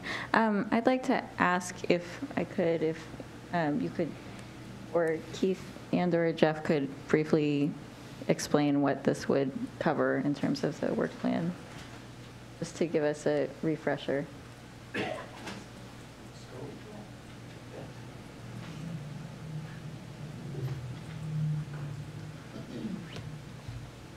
Hi, I will try. Question of scope? Yes, just in your words, because I could try to explain it, but I thought it might be a bit more accurate if you could just describe what work this would entail. Absolutely. Yeah, as the Parks Director, we endeavored with Development Services early last year to as the Central Issaquah Visions was going on, take a look at the Green Necklace Vision. We completed the Green Necklace Vision. The intent of this scope was to then, if you recall, as the Green Necklace Vision was incorporated into the park plan, how do we take that Green Necklace Vision and take a look at the Central Issaquah Code and make sure that we're updating the code so that it supports the Green Necklace Vision. Thank you. Speak to it? Please do.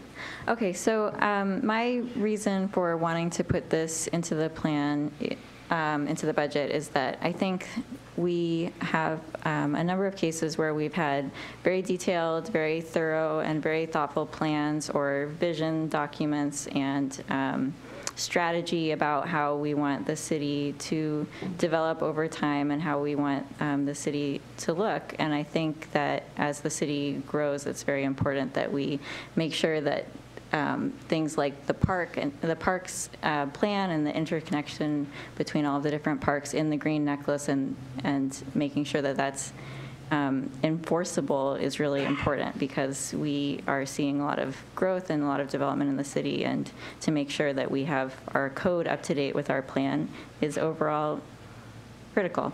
So that's why I wanted to put it back in, and I appreciate that this will take staff time and that it takes additionally that there's a cost associated with it. But I overall think that one of the most important things we as a city have to do is make sure that our visions are, where applicable, our visions are enforceable by code. And so I would like to propose that we put this back into the plan. Other thoughts, comments? I saw Councilmember Ray first. I think one of the problems that we have historically had, and I think Councilmember Hunt articulated it very well, is we have great visions, and we have great plans, and we have code that doesn't allow for enforcement, and we end up not getting what we want.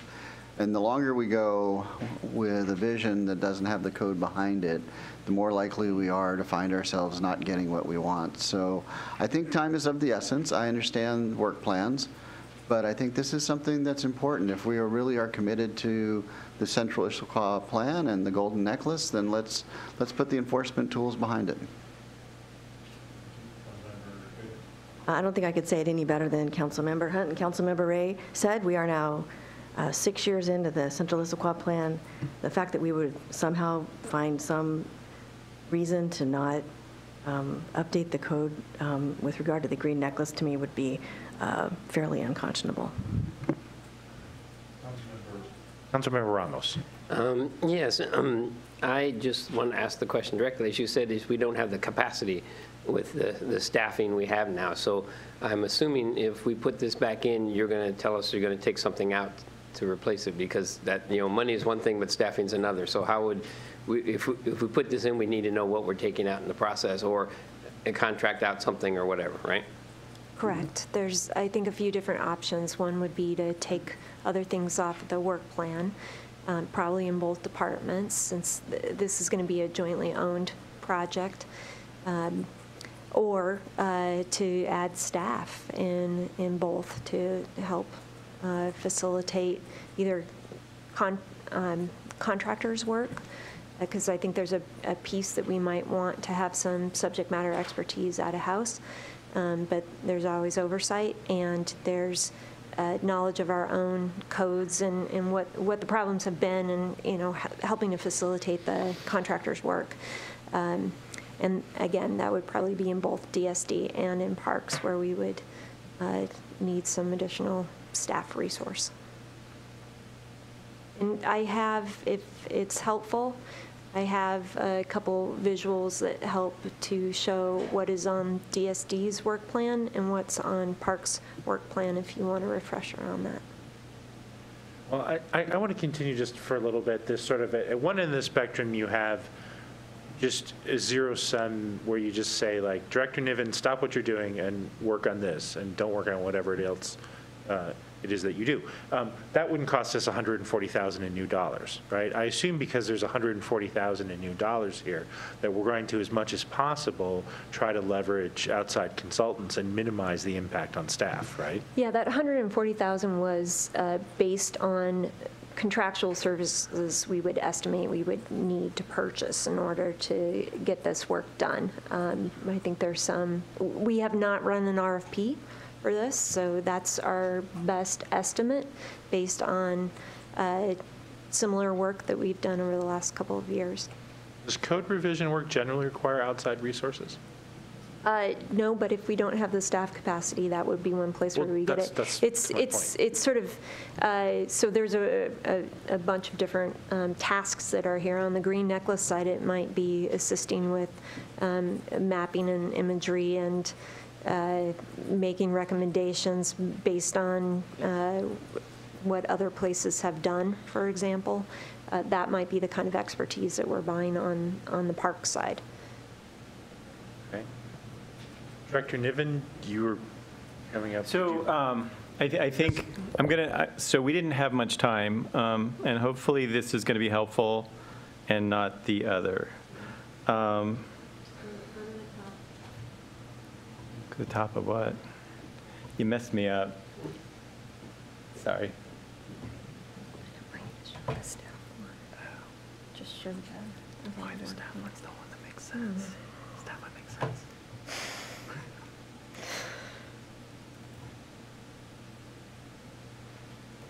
Start here, see if we get there. I like the next one. All right,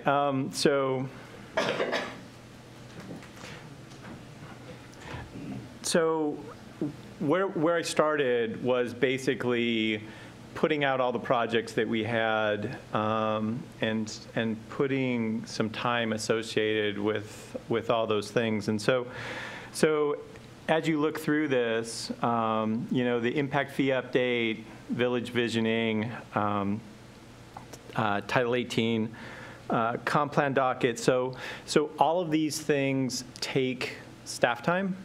And, you know, it takes certain staff because they have expertise in these things. So I started here, and then I basically then turned it into staff allocation over that time. And I need to go there because I like this image. So basically, you know, I have certain staff that are going to be working on certain projects. And so, for example, if you said you want Director Niven to work on Title 18 more than he's planning to, you have to pick some of these other things that are on my work list to take off, right? Because it doesn't help to take shoreline master plan update off because I'm not working on that. Doug Yormick is, right? And so part of it is looking at the 3 people that are really going to be working on the lion's share of 18 next year is really myself, Lucy, and Trish. And so if you want us to do more work, what you're talking about is taking some of the things that are under our columns and giving them to someone else. And that someone else is probably going to be a consultant. So that's how you add consultant dollars to get more of Title 18 done. Yeah, I'm having a disconnect here. Sure. Because I don't think any of us are saying do it for free, right? I don't think any of us are saying, what, $140,000? No way, do it in your spare time, right? So Right. I get that everybody's super busy. and that this is another thing that even if you bring consultants in, there's going to be some staff time just to oversee consultants. But because no one's balking at the 140, I'm not really sure what your point is. My point is that there's only so many hours in a day, right? And so right now, 1, 2, 3, 4, 5, 6, I have 7 major projects for next year, right? And so even if you say, okay, you know what, we're going to allocate consultant resources so that you can offload all of those. As you mentioned before, all of them still have oversight hours and administration hours associated with them.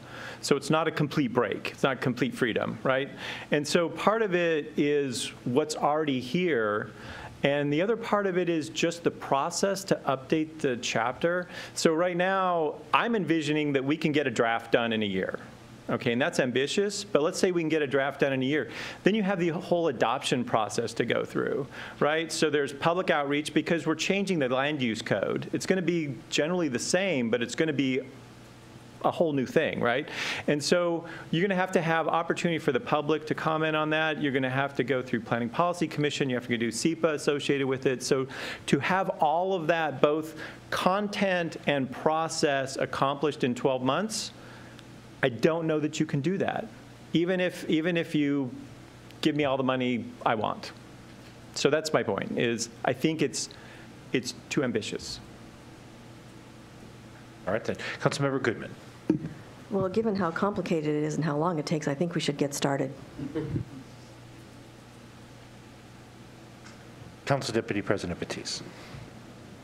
So, and thank you, Keith. I appreciate all the information. I guess where I'm stuck as well is that when we're talking about this, which I really see as we have been talking about the Central Issaquah plan and the Green Necklace, and it has been a long time coming, and I think that we have to get the work done. So when we're talking about putting money aside, the $140,000 to, as Councilmember Goodman just put it, to get started, I think that's really important.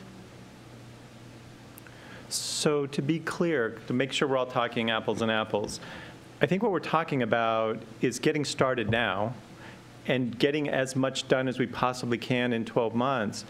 I don't think we can finish. And so it's going to be a 19 and a 20 appropriation regardless. And I think that's what we were showing in the mayor's budget was it's not all funded in 2018 because we can't complete it all in 2018.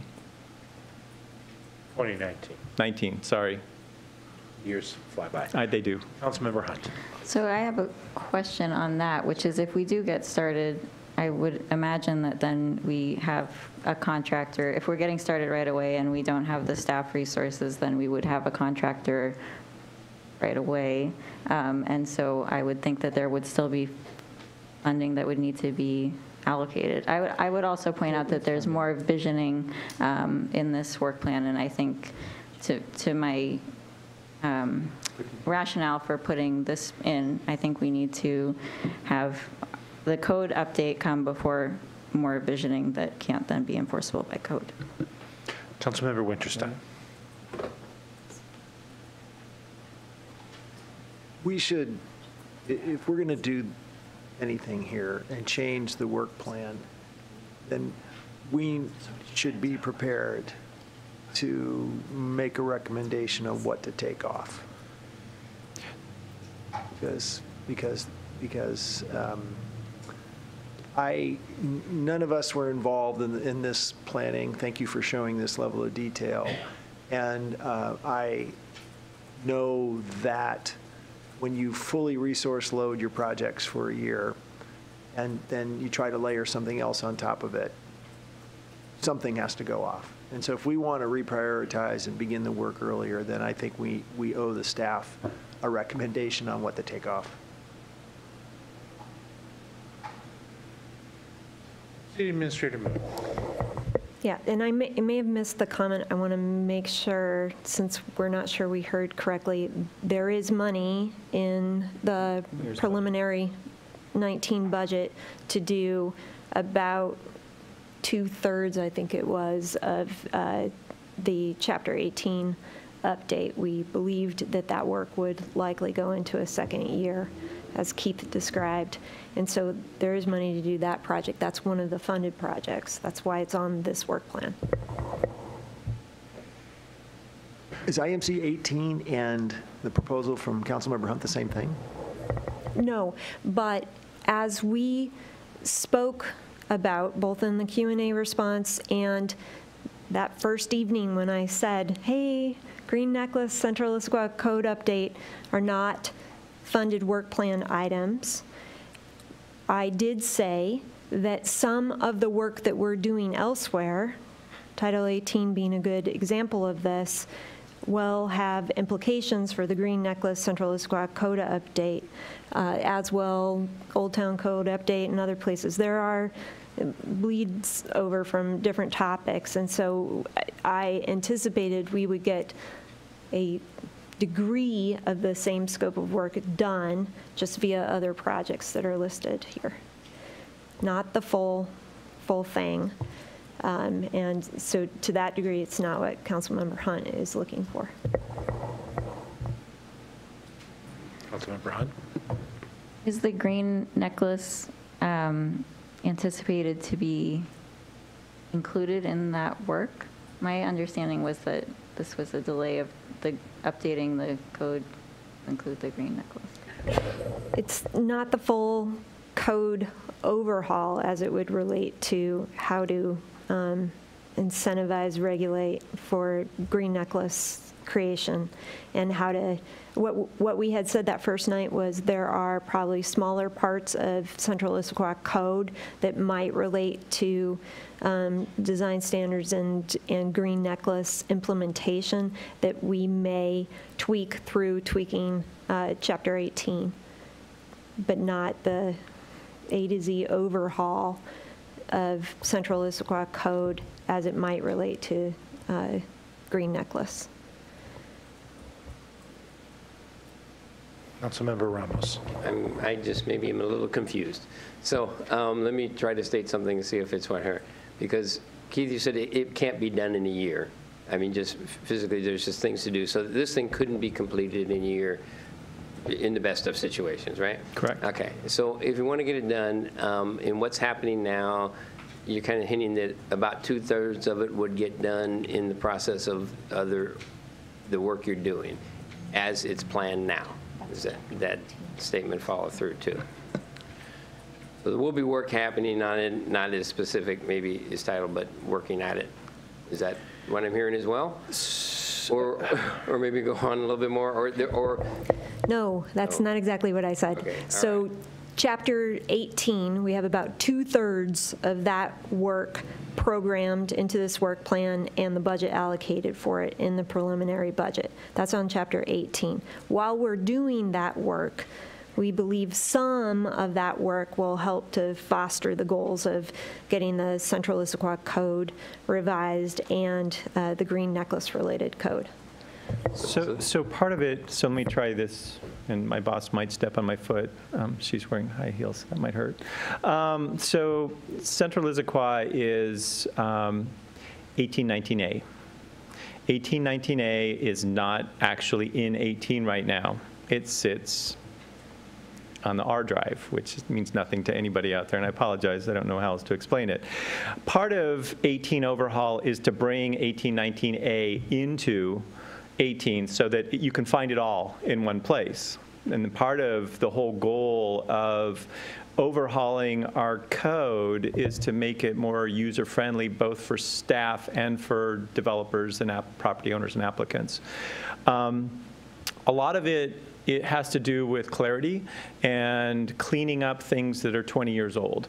Part of it, and the Green Necklace falls into this bucket, is actually redoing something that's there now. So it's not just cleaning up and fixing and making clear, it's actually taking that piece that was done separately as part of the Park Strategic Plan, bringing it in and replacing what was in Chapter 7 of the SIDS.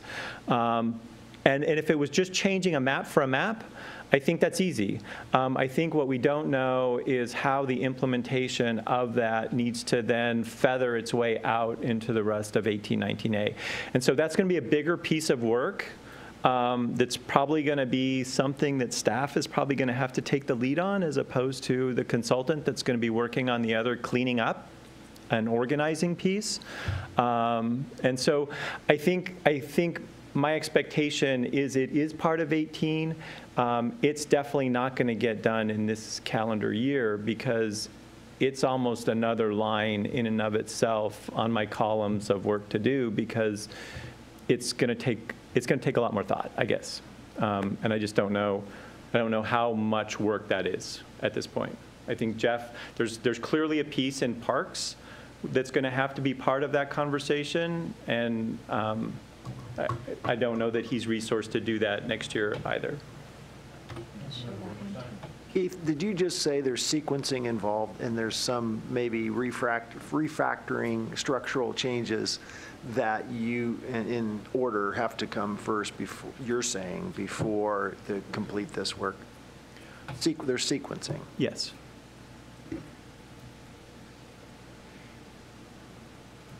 So let me ask, if, City Administrator, if this council tonight does not go with the administration's recommendation and instead says, we want to try to get going on this sooner rather than later, and votes thumbs up to the proposed 140, do you want guidance from us on what things to take off the docket?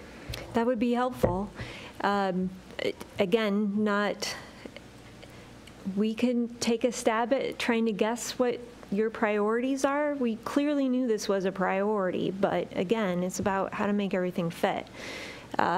So if you don't want me to take a stab at guessing your priorities, then that input is helpful. Alternatively, I think we're anticipating, at least in the park side, I put up the parks work plan so you could see that too. And I'll say our back of the napkin kind of estimate of number of hours that it would take. When these are added up, they add up to our 2 full-time parks planners plus an increment of the director's time.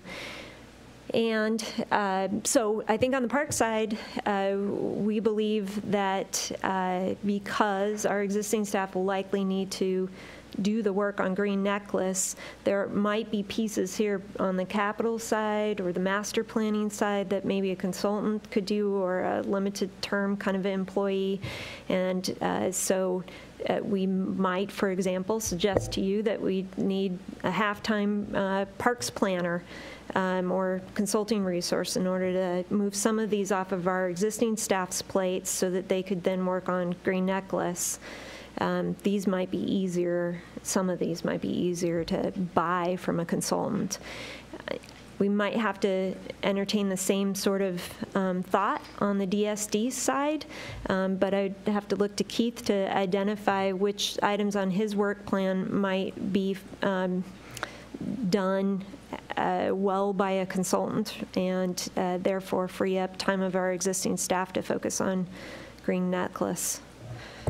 So what I think I'm hearing is that the 7 of us need to thumbs up or thumbs down on the 140, and if we thumbs down on the 140, then the conversation for this evening, I think, is probably set. If we thumbs up, then I think there's a conversation on whether the 7 of us want to try to give guidance on the priorities, as Keith showed in his nice 1970s style color palette, or whether we want to instead let the administration go off and mull it over and come back to us with a recommendation.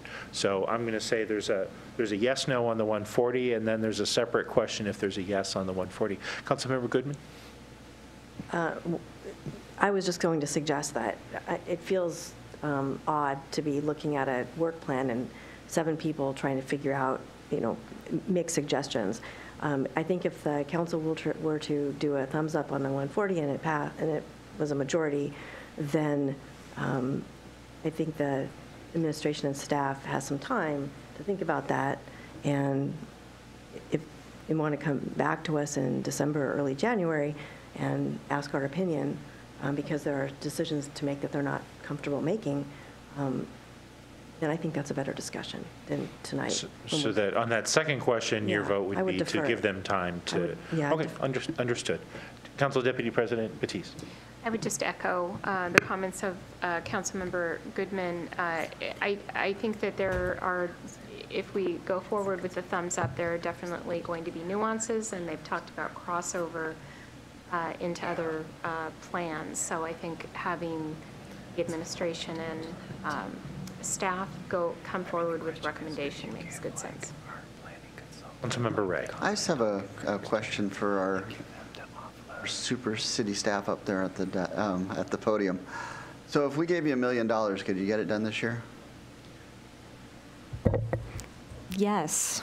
We gave you $500,000? This is sort of the conversation we were just having. I'm going to jump to that. So 140 was kind of consultant dollars, but if there's still, as I said, that's the dollar amount that we think it will take, but we didn't have an estimate until just recently of the number of staff hours that it would also take to complement that.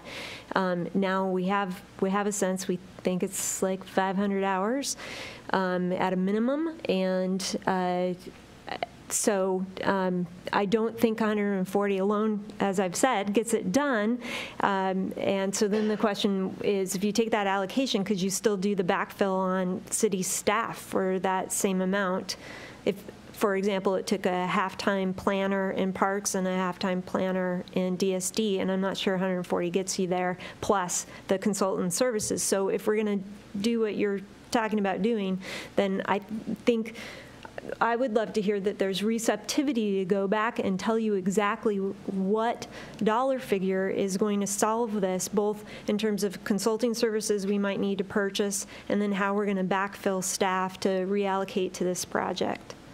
So you're saying what you'd prefer that we thumbs up or thumbs down is 140 plus a mystery box, where the mystery box is the amount that you guys go off and figure out, and then we get to, in the final budget approval process, decide whether mystery box is.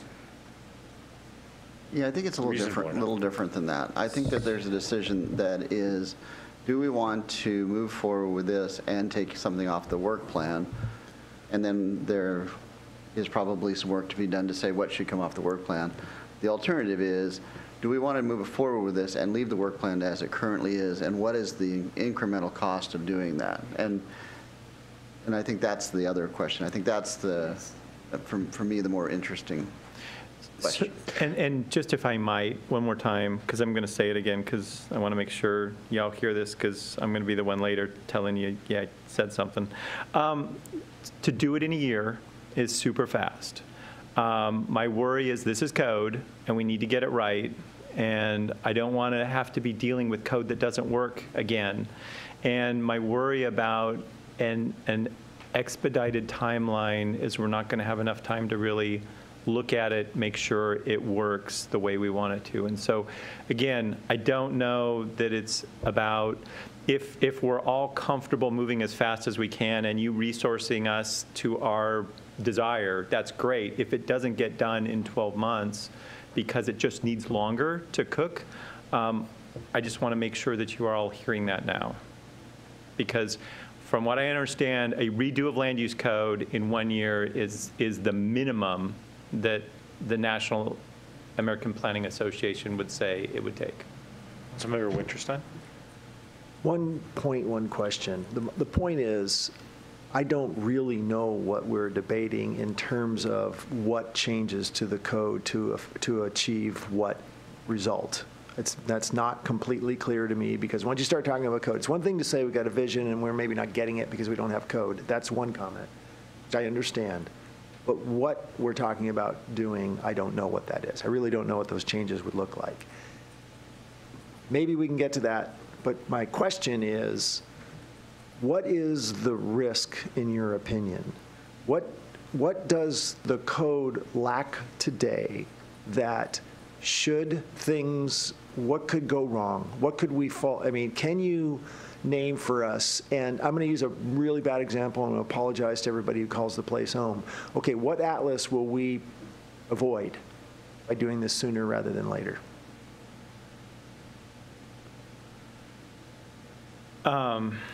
So right now it's the number of interpretations that are being asked to be done because the code's not clear. We are litigating one point right now with a particular property owner because the code isn't clear. So there's issues about our current code. Our current code is 20 years plus 20 years of kind of scab-on changes, and it needs to be redone. And so that part, I think, is essential that we redo it. Are we gonna have some calamity happen in the next 12 months if it goes longer than 12 months? It wasn't more of a will it happen or not, but so I think the example you just gave maybe didn't pertain to the green necklace. So let me refine my question a little bit. What might we not get the vision of the green necklace per the park strategic plan, or what could we get wrong? So not something else, but pertaining to the green necklace. So the reason I'm asking that is my general reaction is that when someone does the level of resource planning using all the work and the priority and puts together a work plan like this, I'm a little bit hesitant to say, let's just throw it all up in the air and do something a little bit different. That's how that feels. But you know what? We get to decide the policy and what the priorities are, and you've kind of done that with this proposed work plan. I know that's a capital, I'm kind of pointing at that one, but with your proposed work plan, you're saying, this is the priority and this is how we're going to get to your other priorities later years. That's where this comes in. But I'm hesitant to kind of stir that pot. But I will if I think there's a significant risk. And so what could we get wrong? What opportunity could we miss? Sure. We don't clean this up now. So if the green necklace that was part of the strategic plan showed a particular amenity that was not in Chapter 7 of the SIDS on the open space plan or the recreation park plan, we've now created an ambiguity, right? And if I'm a property owner, I'm going to, and I've got maybe a land use attorney that's semi-savvy, I'm going to argue whichever of those two is more advantageous to me, right? So now I have two to choose from, and I get to point at which one I think should apply, because you guys have adopted both. Now, we can make the case that you adopted the park strategic plan at a later point, so therefore it should trump the other, but that's now ambiguity that we're arguing probably either in a hearing or maybe as a LUPA case later. So the disparity, whatever exists between those two, is the contention point, and I don't know how much that is. All I can tell you is what I know is in the pipeline right now in terms of projects, but tomorrow somebody could come knocking at our door and say, I want a pre-app and here's a thing I want to do, and it's in a place where Jeff says, we want this really big plaza, and maybe Chapter 7 doesn't say that, and now we've got a problem. So that's the risk. Thank you, Keith. So I have a question for Councilmember Hunt. So we're at a point, I sort of tried to articulate what I thought a thumbs up, thumbs down vote might be. And Councilmember Ray has also made some comments, and I'm not quite sure I totally understand, but I want to take it back to you and say, what do you hope we do with this thumbs up, thumbs down, given these questions about when do we prioritize, or what guidance do we try to give this evening? What do we authorize funding-wise? What are you hearing, and what do you hope that it goes? Right. So my understanding was that this was a work plan item that got to a certain point in the process of vetting the work plan items, and then was put on the list of unfunded work plan items. And so I think what I would like to see in terms of the vote is to vote to add that back in. And I understand that, as I said earlier, I understand that there would need to be different resources that are allocated. I think for me, the bottom line is that even in the work plan that was shown there's more visioning. And I think that we have a number of visions where we know that the code is not up to date in terms of making in terms of being able to communicate to developers that this is the way we want the city to develop. And I also think that it's been articulated that delaying that we have a number of buildings being built in the city, so I think there's reasons to do that. So I think that it's a bigger picture issue for me, and I would like to see the vote on whether we want to go ahead and direct the city that we want to make these code updates, and then I would be in favor of allowing the city to come up with work plan items, and then, as Councilmember Goodman said, if they have questions for us in terms of further guidance, then we could have that discussion. Okay, so from a sort of a line item procedure, what I think I hear, and tell me if I'm wrong, that the thumbs up would be on 140K per the earlier estimate, plus potentially additional staffing costs, plus the administration coming back with potential reprioritization of existing DSD and parks and whatever else work plan items, that we would be thumbs upping those three things together. Is that a decent description of what you would like us to? Yes, so I'm still a little unclear from all of the information that was presented tonight, because I think the information that was presented that it will be, that there's a sequencing issue, and so they won't be able to get to it, and then there's also that it will take way too much resources. So it's unclear to me what those other boxes look like, but I think the question about whether it can get done in 2019 or not, I don't think we need to necessarily decide, because I'm going to go out on a limb and suggest that we have authorized and will be authorizing other things that the city hopes to get done in 2019 that are not in fact going to get completed in 2019. Right. And that just happens, right? But the idea that this is something that should make the cut, and that other things need to get prioritized appropriately is the decision in front of us, right? Yes, I think so. Councilmember Ray, I want to go to next. So this idea of 140 plus potential staff, plus the staff coming back and reprioritizing work plan. Is that also are you comfortable with that? Because I didn't really understand your comments from before, to be honest. Well, let me try them again then. Or you could answer my question. No, I don't want to do that. I want to answer the question I want to answer. So what I was thinking, and I'm not firm on this by any means, but 140 is not the true cost of doing this work. I mean, that's the bottom line. So that's the number for a part of it. So I think we ought to be having a discussion about what the full cost of doing it is. Because if we take something off the work plan, there's a cost associated with that. You know, it's the opportunity cost. So if we want to put this on, let's understand the true cost of putting it in the work plan for 2019, and that includes 140, which looked like external resources, plus some level of additional cost to provide the staff support so that we can essentially spend the $140,000 effectively. So I would like to have that discussion, because I think that's, you used the mystery box, which was, no, you were the mystery box. You were the mystery box? One of you gentlemen was the mystery box. And I think that's part of it, is they've got a chunk that we know what it is, and we know what we want to buy, but we got a chunk that we don't know what it is.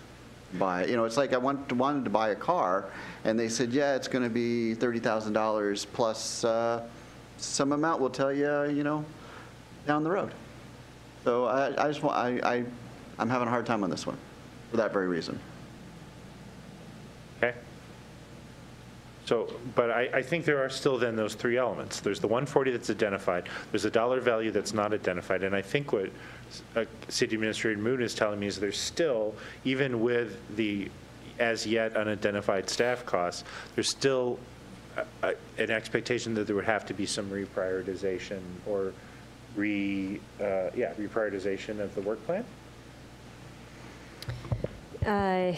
To some degree, I think that is true, and I think that it just would be helpful as we think about sequencing and priority order. in the event that we're not able to get everything done, even if we buy consulting services and we backfill some staff. I'm anticipating it's going to take our existing staff to work on this project, and then we have to figure out what on the DSD and on the park side we can bring in external temporary support to continue to get all these work plan items. And if we want to trade something off, cost, whatever, priorities, then yeah, we can talk about eliminating items from the list. But I also think that's a very difficult conversation when you look at the list from both groups and the commitments that have been made. It will be difficult to, I think, get some consensus about what comes off the plate. And I think there's budget conversation. What do you want to put in the bottom line on December 3rd, which doesn't necessarily need to be exactly what you have on hand, say at the end of January, in order to execute on the work plan that you would like us to accomplish. So like we have talked about with the capital budget, I don't think you have to necessarily solve everything in this preliminary budget moving to December 3rd. We can come back with a proposal. If you want to give us direction now about figure out some recommendations, a suite of choices for us to consider on how to get Green Necklace and Central Issaquah code update done, we can come back, and it doesn't need to be necessarily attached with your deliberations on this budget, particularly if you're amenable to doing either budget amendment quarter of the year through to incorporate it, or you're going to take a portion of this out of fund balance. We can handle that. Councilmember Winterstein. Thank you for that, Emily. And I would add one bit of information I would like to also get. I'm going to assume that it will not be complete in 2019. It will bleed over to 2020, even if we reprioritize. I think there is some things about process and how long these take. And what I would like to also know is if per your original plan, when would we finish it in 2020? And per this plan you're being asked to do, when do you really think it's going to be complete? And with that information, I will look at that and say, okay, we're looking at maybe a 6 month, is that a 1 month, 6 months, 9 months, 12 months difference between the two completion dates for this project? That's what I'd like to know, because honestly, if it comes down to a couple months, I might not be interested in this proposed change that we're talking about. If it's 12 months, that's a different problem. So I think part of what you heard Keith say is it's difficult for us to determine because we're not fully in control of every step along the way. How many touches are going to be needed at committees, et cetera, how much public engagement is desired, what kind of shape and form that takes us. And I would also say, usually when we have clarity on what's on the work plan, we can get started as early as you take action on the budget to start to send out those RFPs. We could be drafting them right now, ready to go once we know there's money and a game plan behind it. But if we don't launch those until January and we don't bring somebody on until February or March, there's that loss of time as well. So I just want to be clear about that whenever we don't start everything on Jan 1. So I'm gonna be supporting this. I think that, and the reason is, I appreciate what do you get for the dollars, but beyond, for me, it's actually around what are our highest priorities. I feel like in the development of the strategic plan, I've sort of come around to the idea that the Green Necklace is our unique sort of competitive advantage as a city. It's what we have over Redmond and Kirkland and Sammamish and some other fine cities that are wonderful places to live. They're not Issaquah. And, it's that in the schools, and we don't control the schools, so that's somebody else's problem. But those are the two big things about, to me, what are sort of most amazing about Issaquah. There's also a bit in there around, having jobs and workforce housing and those sorts of good things. But so for me, I think the primacy of the green necklace in our strategic thinking and what's come out of the strategic plan is why I feel like it needs to be on here, and its absence is a strategic misalignment. So that's why I'm supporting it. Other thoughts? Councilmember Goodman? I would say it a little bit different in a way, although I don't disagree with you. I would say it's about community expectations. I mean, you know, we adopted a plan that needed significant revisions because we weren't getting what we wanted, what we envisioned. You know, we said what we wanted, but we weren't getting what we wanted.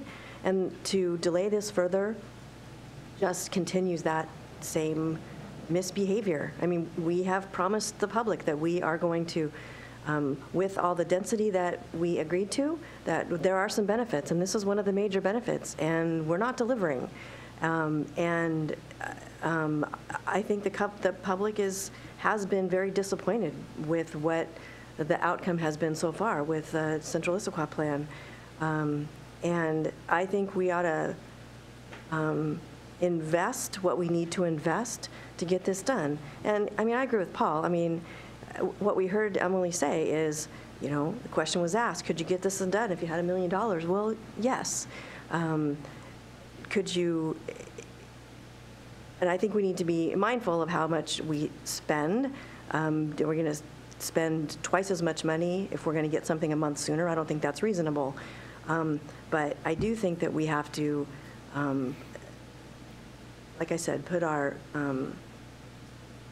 money where our plans are, and we need to just invest in getting these done. Further delays is just, it's not fair to the public. Okay. The one thing that I have a little bit of a hard time with is, I mean, I think we've done a lot. Confluence Park is amazing. We spent a lot of money on Confluence Park. I think we spent a lot of money on Creekside properties in the last few years also. So I have a little bit of a heartburn with the idea that we've like done nothing and it hasn't been, we haven't been making progress. I didn't say we have done nothing, to be fair. Okay, but you said that we haven't accomplished very much, or words to that effect. I think we've accomplished a lot, but I think this issue of the unintended consequences and assuring that what happens going forward follows the intent of our plans, I think is super important. I think we have to make sure that we have the code in place to get what we have envisioned. And what we heard Keith say, and what we've known for several years now, is that we don't have the code in place that authorizes the city to require the developers to do what we have promised the public that we are going to get in our plans. That's the problem. Totally agree. Yeah. Councilmember Winterstein? What's running around in my head is I don't feel like a vote tonight on a dollar amount is really what we want. I think what we want, I think what you're hearing is everything's important, but there is some things more important than others. And it's almost, what you might be hearing is, did you go back and redo that resource planning with a different set of priorities? And I think kind of opening up a little bit more the latitude you may have to do, rather than just take this one piece, fit it in here, and see what kind of falls off. Maybe opening that up a little bit more, and then coming back with a counter proposal that said, this is how we can fit it in, and this is what we think it's going to fall off, and this is what we think it's going to cost, and this is what we think we're going to get it done. I'd rather give direction to the administration to find a way to fit our priority into a rework plan, but give them the latitude to make some of their professional judgment on a multitude of elements of doing that. So other work and Keith's wonderful 1960s coloration chart, and obviously Jeff has something like that too, but I'm sure his color palette is better. 21st century. Yes, and it's informed by a strategic plan. Keith just doesn't have one. So That's what this feels like to me. This is like, you thought this was, you prioritized this, you had your reasons, but we really need to fit this in here. I'd like to give them the latitude to show us how they could get that done and what they think that would cost and what implications that would have. I don't think voting on a dollar amount does that tonight. But I still think it's part of the budget process to make a final decision with that additional information. Councilmember Hunt? I'm in support of that. Okay, so what would you like if we do a thumbs up, thumbs down? What are we doing a thumbs up, thumbs down on? I think that Councilmember Winterstein worded it well, but I'll try to rephrase. So I think that the amount that was here is not the amount. We heard that from multiple angles, I think. It's not the full amount. So I suppose you're doing the thumbs up, thumbs down on reprioritizing this work plan item and coming back with a new dollar total? With the new dollar total and new information as to the way that it's resourced. Okay. By the timeline. December 3rd final vote on the, December 3rd final vote on the budget? Yes, because I think we have to include it in the budget in that way. Well, I mean, the suggestion was made that we give guidance to pursue it after the budget. So that's why I'm asking, so I just want to be super clear that you want it in the budget. I want it in the budget. Okay. Yes. And that the vote, thumbs up or thumbs down, would be for in the budget to be decided December 3rd. Yes. Okay. So, other comments, questions? So I think what if you are in favor of asking the administration to come back, to add this to the work plan and to come back with a reprioritized work plan and a number as to the financial impact of doing this as part of the final 2019 budget, then you have a thumbs up. And if you want anything else, then it's a thumbs down. So any final comments? Councilmember Winterstein. Can we get a reasonableness check from staff? I don't think it's very reasonable. Here's my problem. We leave tonight, and I have to sit down with these two. We have to figure out how to reprioritize 2 work plans. We have to figure out what resources are needed, whether that's dollars to backfill staff, consulting dollars, or both. And then I have to make a judgment call. If you guys want to just say, go for it, we'll vote yes on whatever you put in front of me, then this might be easier. But I have to make a judgment call on how to change your preliminary budget into a final budget that's going to be part of the packet on December 3rd so that you can act on it. I think it makes perhaps more sense to leave this out of the proposed budget. I've heard the intent of council. You would like us to figure out how to put resources to this so that you can get it accomplished. Bring that to you as a separate piece, allow you to have whatever conversations you need to have, whether that's adding to the December 10th work session and having this as an item for conversation there, that then we can take action on the first meeting in January if we don't have a second meeting in December. We haven't lost much time. You still get to the outcome that you're looking for, and yet there's not some action that looks like tonight's action that's happening on December 3rd, where we're kind of trying to decide, is that really what we all wanted, and is it the right combination? And you have to spend an hour asking us questions about the choices that we've incorporated into that final budget. Thank you. All right. Other questions, comments? All your mic is lit. Vicki, you're like the maker of this motion. Yeah. Do you have a response to what Emily just shared? I think my response is that, to me, Emily's suggestion sounded like not putting it in the budget. And my concern would be that getting started on this, I assume, will take resources, and it will take funding for contracts to start this work. And some of it can be done in this next year. And so I think not putting any money towards it does not meet the intent of what I was trying to do. I would like to see this, I would like to try to see forward motion on getting our code up to date.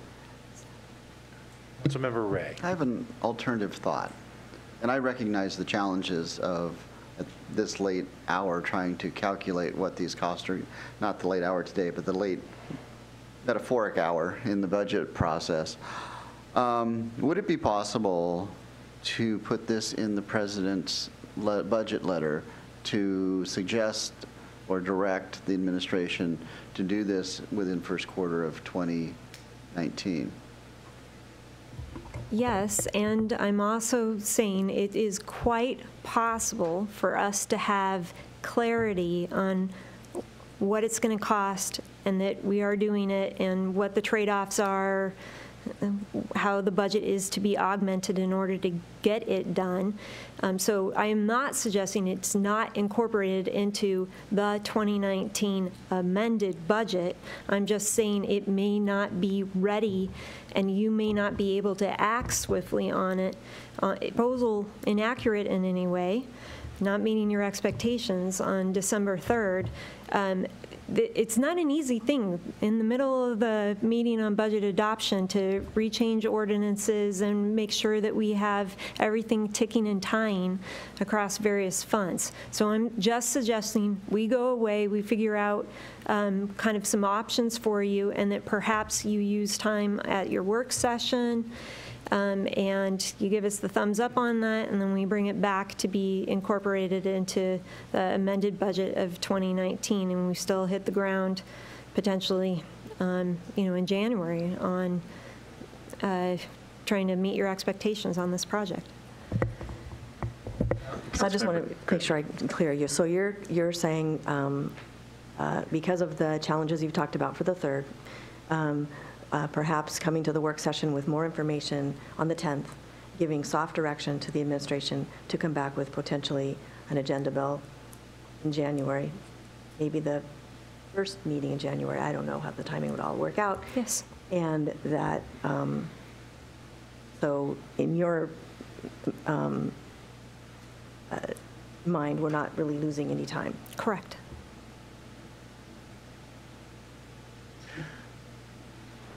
So there's a weird thing here. So when I was at Blue Origin, Jeff Bezos used to talk about ordering the swordfish, which was if you saw swordfish on the menu and you said, oh, that's what I want, and they say, well, I'm sorry, we don't have any swordfish, then why was swordfish on the menu? And I feel like we're at a point in the budget where we're discussing whether to put stuff back in, because this is the point in the budget process where we discuss whether to put stuff back in, and I feel like what I'm hearing from the administration is like, oh no, that's not going to work to put that back in. And so it's a little bit frustrating.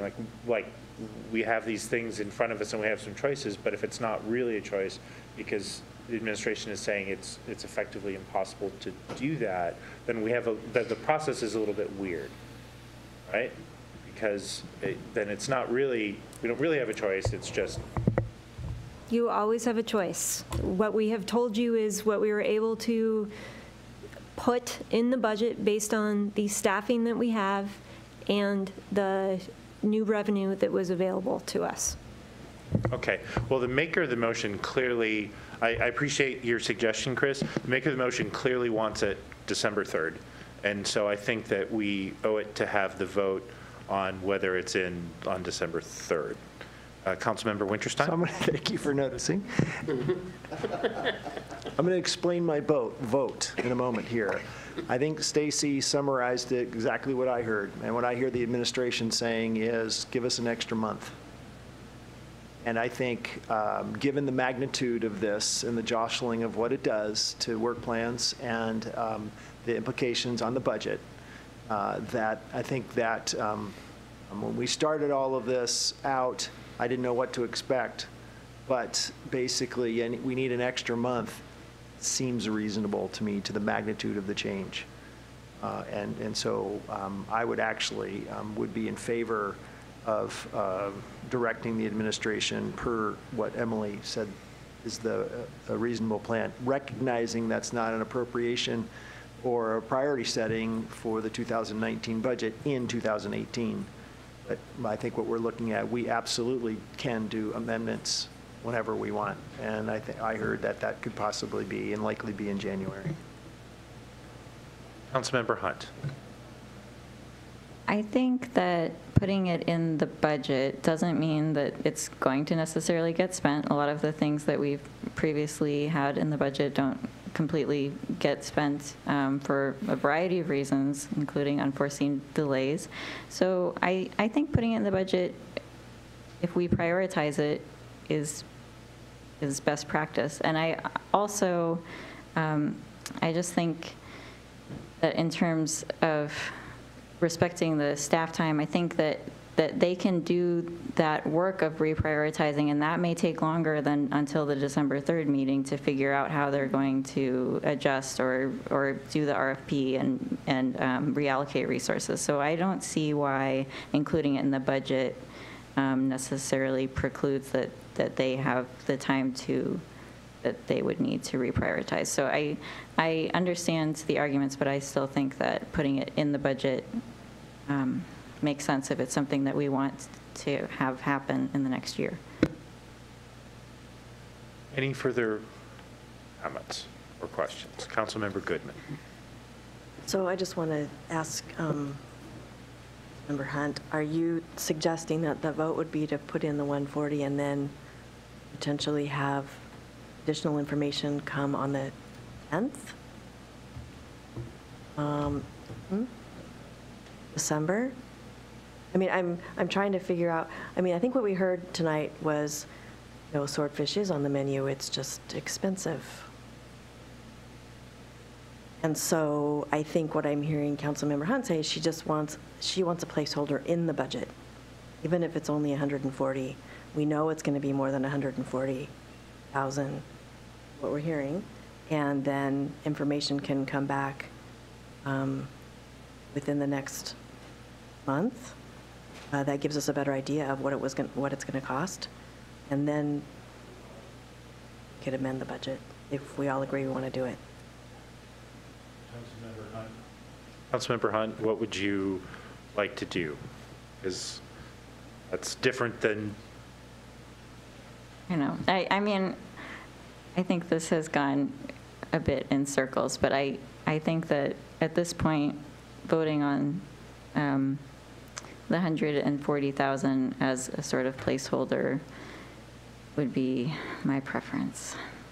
Okay, so if we do the thumbs up, it will be to carry the 140 forward on the December 3rd with an understanding that the administration would, as soon as practicable after that time, come back with the changes to prioritization and perhaps an additional supplemental budget amendment request to cover those changes.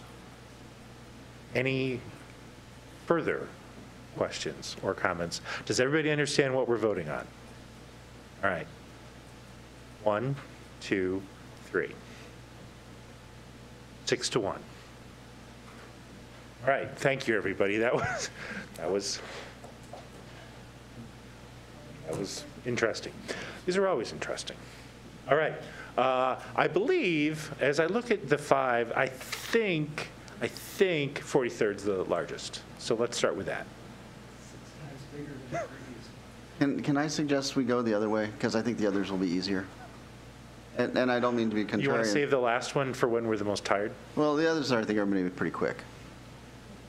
As the author of the motions in front of us, that's entirely fine. All right. I'm okay. Well, I'm going to take the really easy one, and that's the community fund. We can just eliminate that since we've already addressed it. So unless someone objects. Does anyone object? No. All right. All right. See, I told you they were going to go faster. All right. Well, first, you're 1 for 5. Yeah, no, I'm going to get better, too. So go down to line 22, Lee Management. I've been pondering this most of the day. this is sort of an aspirational thing that I was thinking about, but given a bunch of other constraints, I'd like to withdraw that one. Okay. Oh, I told you, I can move quickly through these. All right, and then I want to go to the bottom one. This is one where I think that we have a very significant IT work plan, and as much as I respect our IT department, and I look at their work plan, I find it difficult to believe that we can deliver on all of those projects with our current internal capabilities. It's almost the same discussion we just had, and so I'm going to withdraw this, but I am going to make it really clear to the administration and the IT department that I suspect that they will come back at some point next year asking for some additional assistance, because the worst thing we could do with our IT investment that we have budgeted is to under-deliver on it because we have not appropriately staffed it. So. And I promise to say, Chris, you called it in November if that happens. So we can take that one out too. Okay. All right, so I want to talk about interns. So I think interns are really an important part of an organization, and they provide, particularly in government, in my mind, three functions. They provide an opportunity for people who are interested in government a chance to test the waters and see how it is and to engage. Number two, it provides an opportunity for us to get some of the things that we have on our work plan done with some people who are really smart and really motivated and at a reasonable cost to the city. And then thirdly, it helps us to build community as interns go back after their internship, and they have stories to tell about how great the city of Issaquah is. So this is not a really significant amount of money, but I'm thinking for summer interns, hiring 3 interns or some number that the administration feels is appropriate given that funding level, so that we can really push forward those 3 ideas of giving someone an exposure to government, getting some people to help us with a lot of heavy lifting we need to do in the summer, particularly during vacation season, and then finally to really have some ambassadors who can say, man, I had a fantastic experience working with the city of Issaquah. So that's why I am suggesting we return interns to the pool. Thank you for that. City Administrator Moon, how does the administration feel about this suggestion? Well, I don't disagree with anything Councilmember said. Again, as we highlighted on the not included in the 2019 budget, we made the call to just say no across the board to interns this year because we had funding constraints. I agree they have the same value. The unseen cost is, of course, still the management of those folks. But we've had good success with them, and I like it as a tool to build the pipeline for our workforce. $30,000 would roughly get us 3 interns. I think we have, in a year where everyone has asked, I'm going to say about maximum need of 9. But as this year shaped up, I think we had an ask close to 5. They do, if we use summertime help, run or part-time basis, they run about $8,000 to $11,000 each, just to have that sort of out-of-school session help. And at some point before you close out, I'd like to come back to conversation that I've had with council leadership and with the council member after he had recommended those other allocations. I have just a follow-up thought along those lines. Okay, so you're amenable to this line item? If that's the council's preference, then fine. I think we want clarity on whether or not this means you're taking something else out of expenditures to create the funding capacity for it, or you have some magic revenue source that we can attach, or these are all assumed to come out of general fund unless they're otherwise right. We're in for. balance right now. So what I'm saying is we will be out of balance if you add another $30,000 expenditure. So What does out of balance mean in this context? We have equal revenue and expenditures, so this just adds on the expenditure side and not on the revenue side, so we're out of balance. So you either need to reduce a different expenditure, or we need to add a revenue, or council can say it's our prerogative to take this out of your beginning fund balance. We're already out of balance. I mean, this one's not unique in that way, right? That's correct. That's correct. I just want to make sure I understand at some point we have to come back and talk about the revenue side of the equation or reduced expenditures.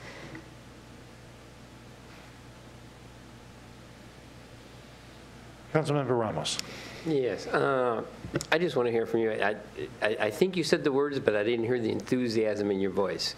I want to know this is something that the administration wants to do, because like I say, there's dollar cost, but there is also time involved. It's supervision. It's all that kind of work, and this can be, they can provide some of those services. Sometimes they're trying to move things around, but there also is a lot of benefit to them, which is what the intent is.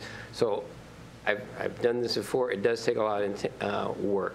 Is it something you would do your druthers without the question of where to find the money right now? Correct. If we had not had funding constraints, then I would have said yes to the departments that had requested them, and I'm going to assume that the need and the desire is still there to support this and make it successful. I just want to hear a little more enthusiasm there. Woohoo! There you go.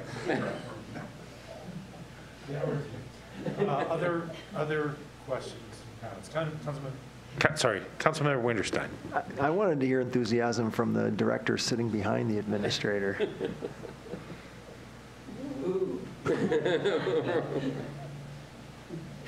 Okay, I heard enthusiasm for 1.5. Council Deputy President Batiste. So not to go to keep re-asking this question, but I think I'm going to ask it a little bit in a different way. But I'll start by saying I totally agree with Councilmember Ray in terms of internship programs and how incredibly valuable they can be. They can also be time-consuming from the staff side. So I guess my overall question before Councilmember Ray withdrew some of the elements that we were talking about was sort of looking at that dollar amount and asking if the administration had that amount of money after talking with directors and looking at work plans and that kind of thing. Would interns, some extra interns, now that we're at $30,000, we're talking about $30,000, would that be beneficial, or is there something else? Sure. $30,000 in our grand scheme of the budget is not a huge amount of money. So $30,000 to spend on other things. Are there higher priorities for $30,000? I'm not sure. I was prepared to talk to other priorities that were for $150,000 or $300,000, which were on Councilmember's original list. And so I'll take just a second to talk about that. As we have gone along with this budget deliberation or budget development process, we start months and months ago on this. We learn as we go about emergent needs. We have better sense of cost estimates. We have better ideas about how we're going to end the year on our spending. And so our knowledge grows. And so where I sit today, there's one significant need in the organization that we don't currently have in our preliminary budget. I've spoken with the mayor about this, and I've mentioned it to council leadership and to Councilmember Ray. And that's, I foresee a need for us to bring in some external help to do a bit of an assessment of one of our departments, and to help us to review practices in that department and to make some recommendations on how to improve.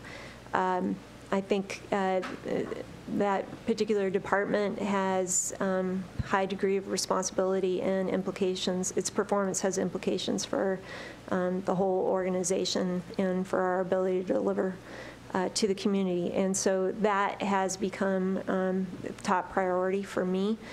And I am getting prepared to present you with a recommendation. I have not quantified yet what that need might be, how many dollars it might take, but I fully intend to bring that in to you. And so I wanted to be clear about that during these deliberations as you're contemplating maybe how to use fund balance or what's on the work plan or a prioritization for our current allocations, that this is one that will be coming forward and wasn't developed in time for the preliminary budget.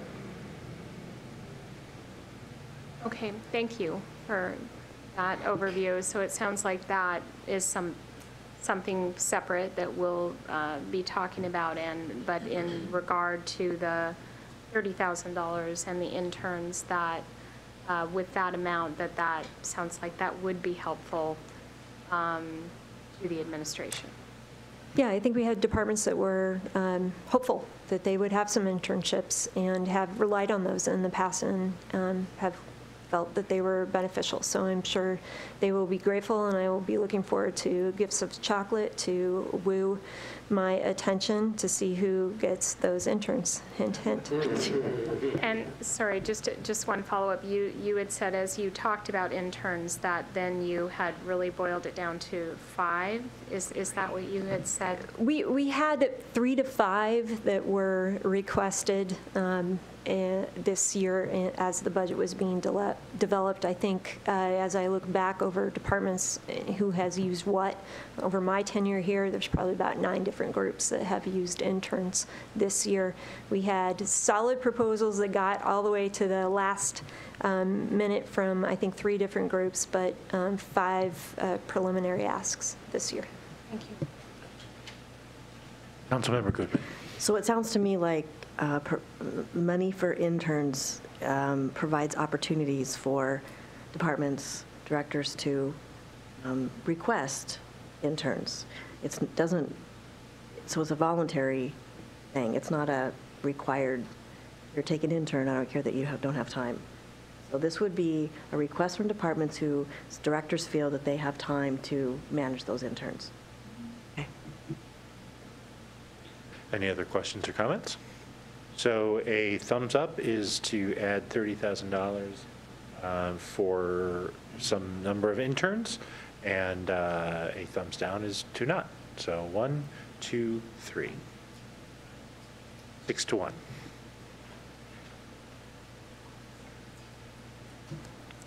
And last, but certainly not least. Yeah.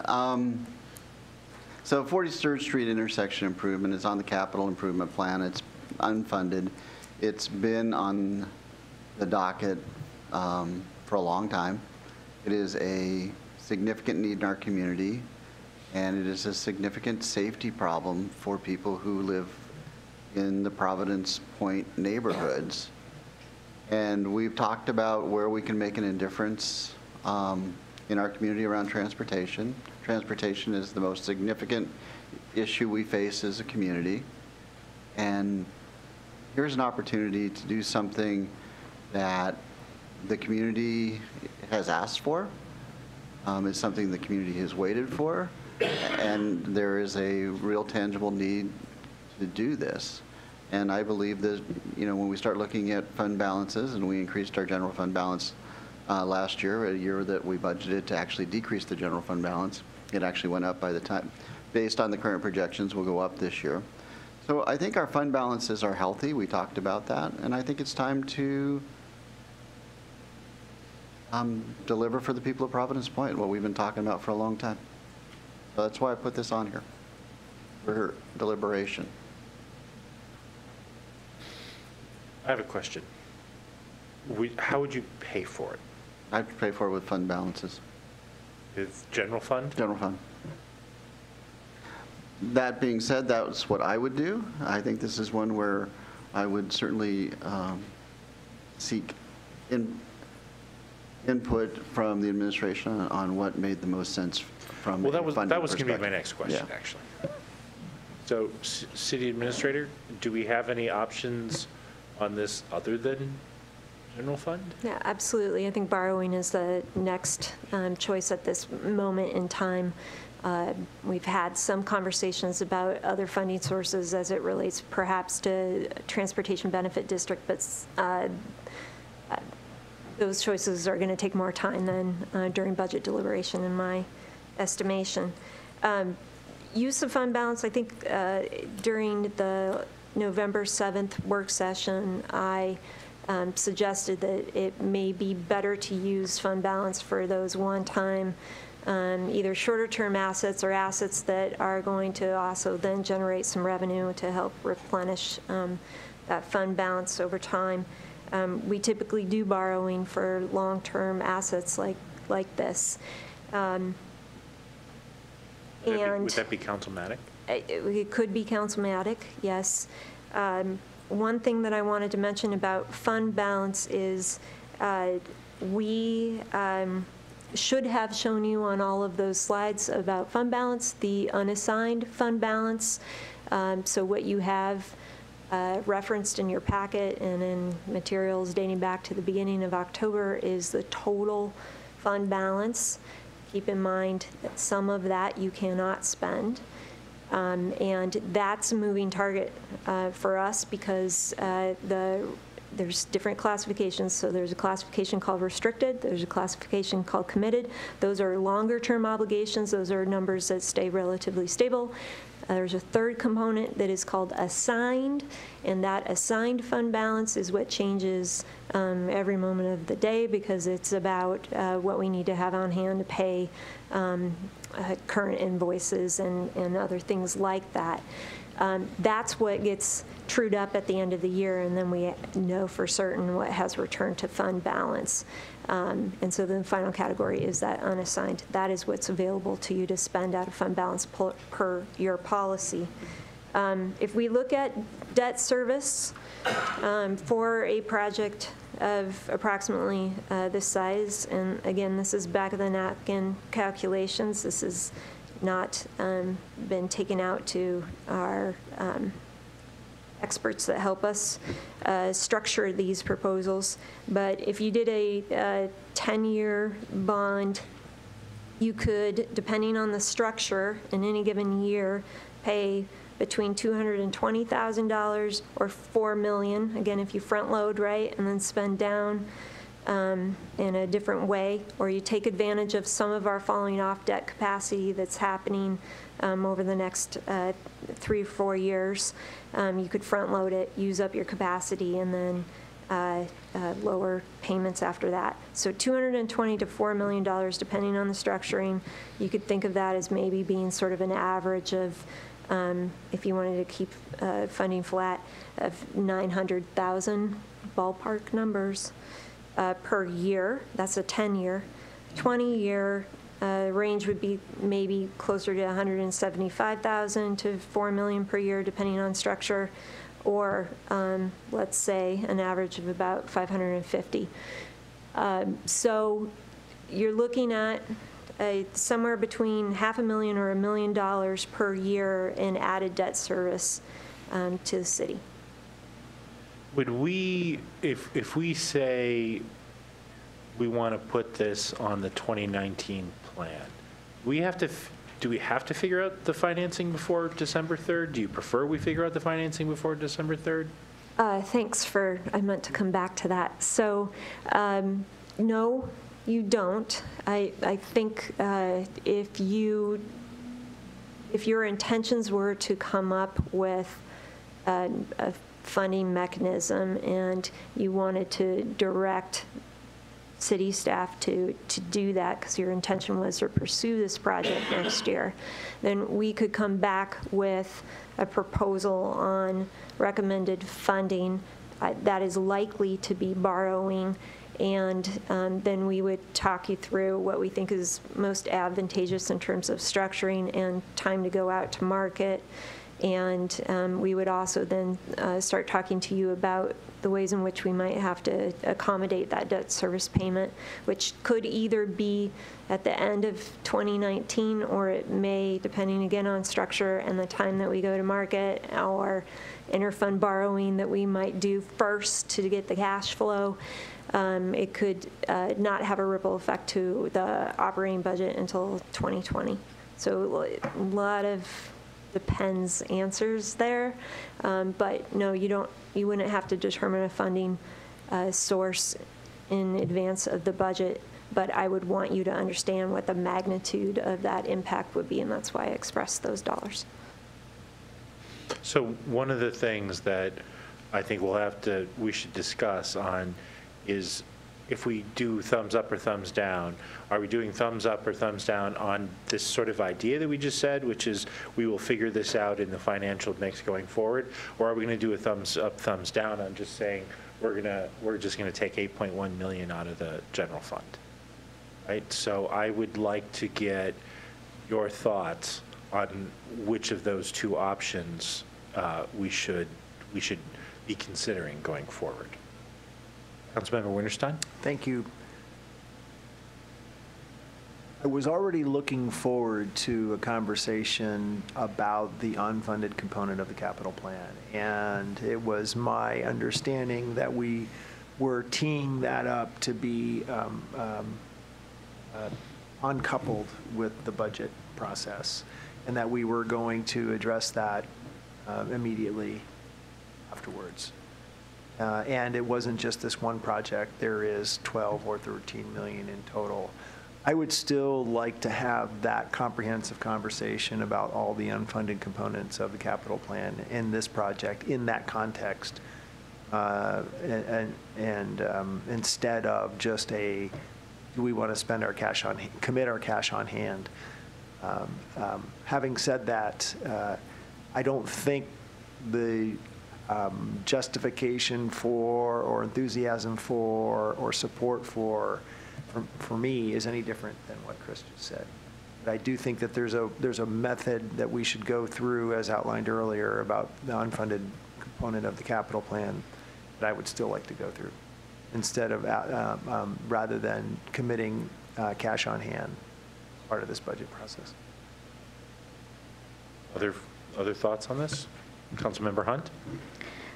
I think that we have one possibility for funding it, but we don't have a full set of options or understanding, at least I don't, of the other options for funding it. So I think that could be a conversation that we would be better served once we have all of that information for the other options for funding. So I would be in favor, between the two options for this evening, of the more general putting this idea that we want this to be funded versus deciding the funding mechanism. I'm in favor of voting on the concept.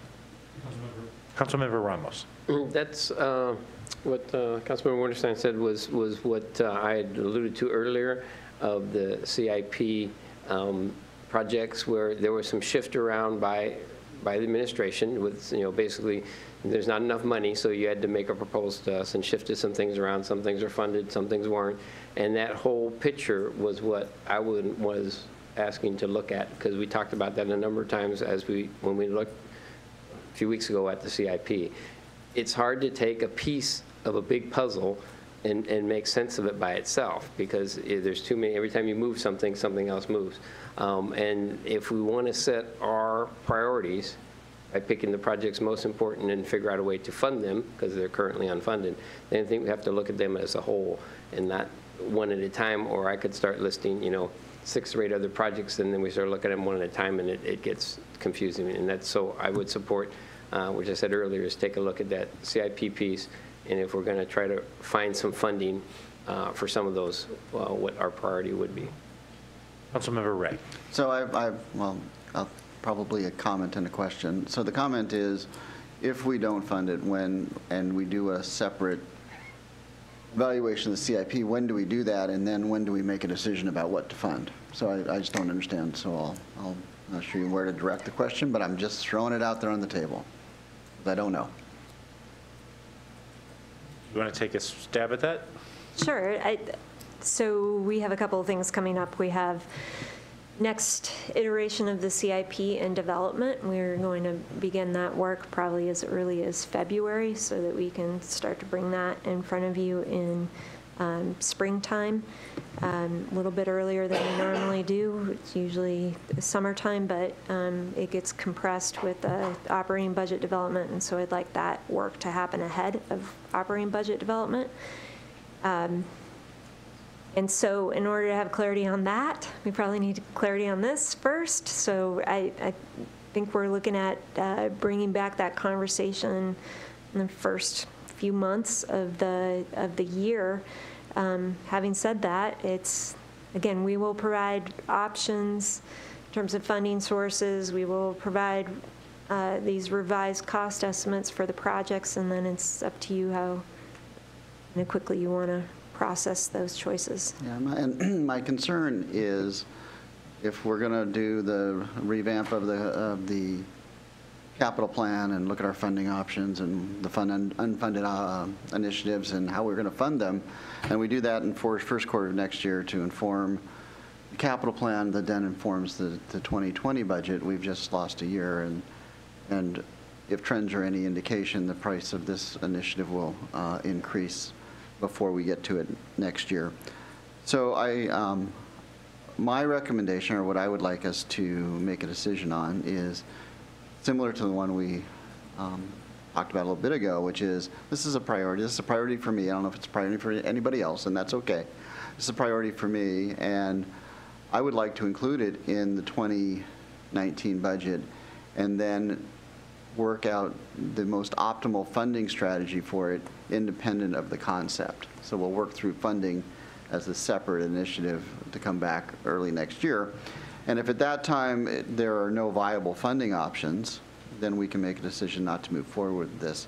But I would like to include it in the 2019 budget and work plans.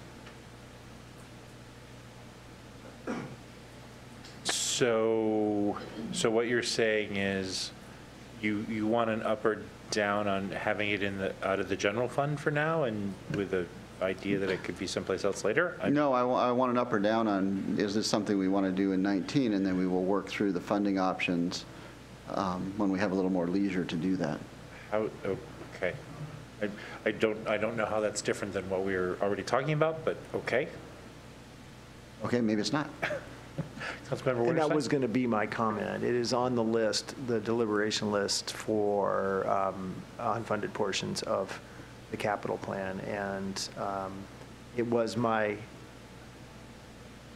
understanding that we as a council would address that in January or February, and it's still, I'm looking at the capital plan right now, I like looking at that plan, and even with the new cost estimate and the information that was provided earlier in these budget meetings, it's still in that plan for 2019. So it's been my understanding all along that we were talking about that as a 2019 project, and that none of that has changed. City Administrator? I'm not sure I totally followed. It's been identified as being a project that we could pursue in 2019, provided there was a funding source. There's no attached funding source on this project as it sits right now. Right, so 2019 is the key piece there. Chris earlier made the comment, boy, if we follow through what you had suggested, we lose a year, but I guess my point was, that wasn't my understanding. We're not talking about losing a year. If we don't have a funding source, then I don't put staff to work on putting it out to bid.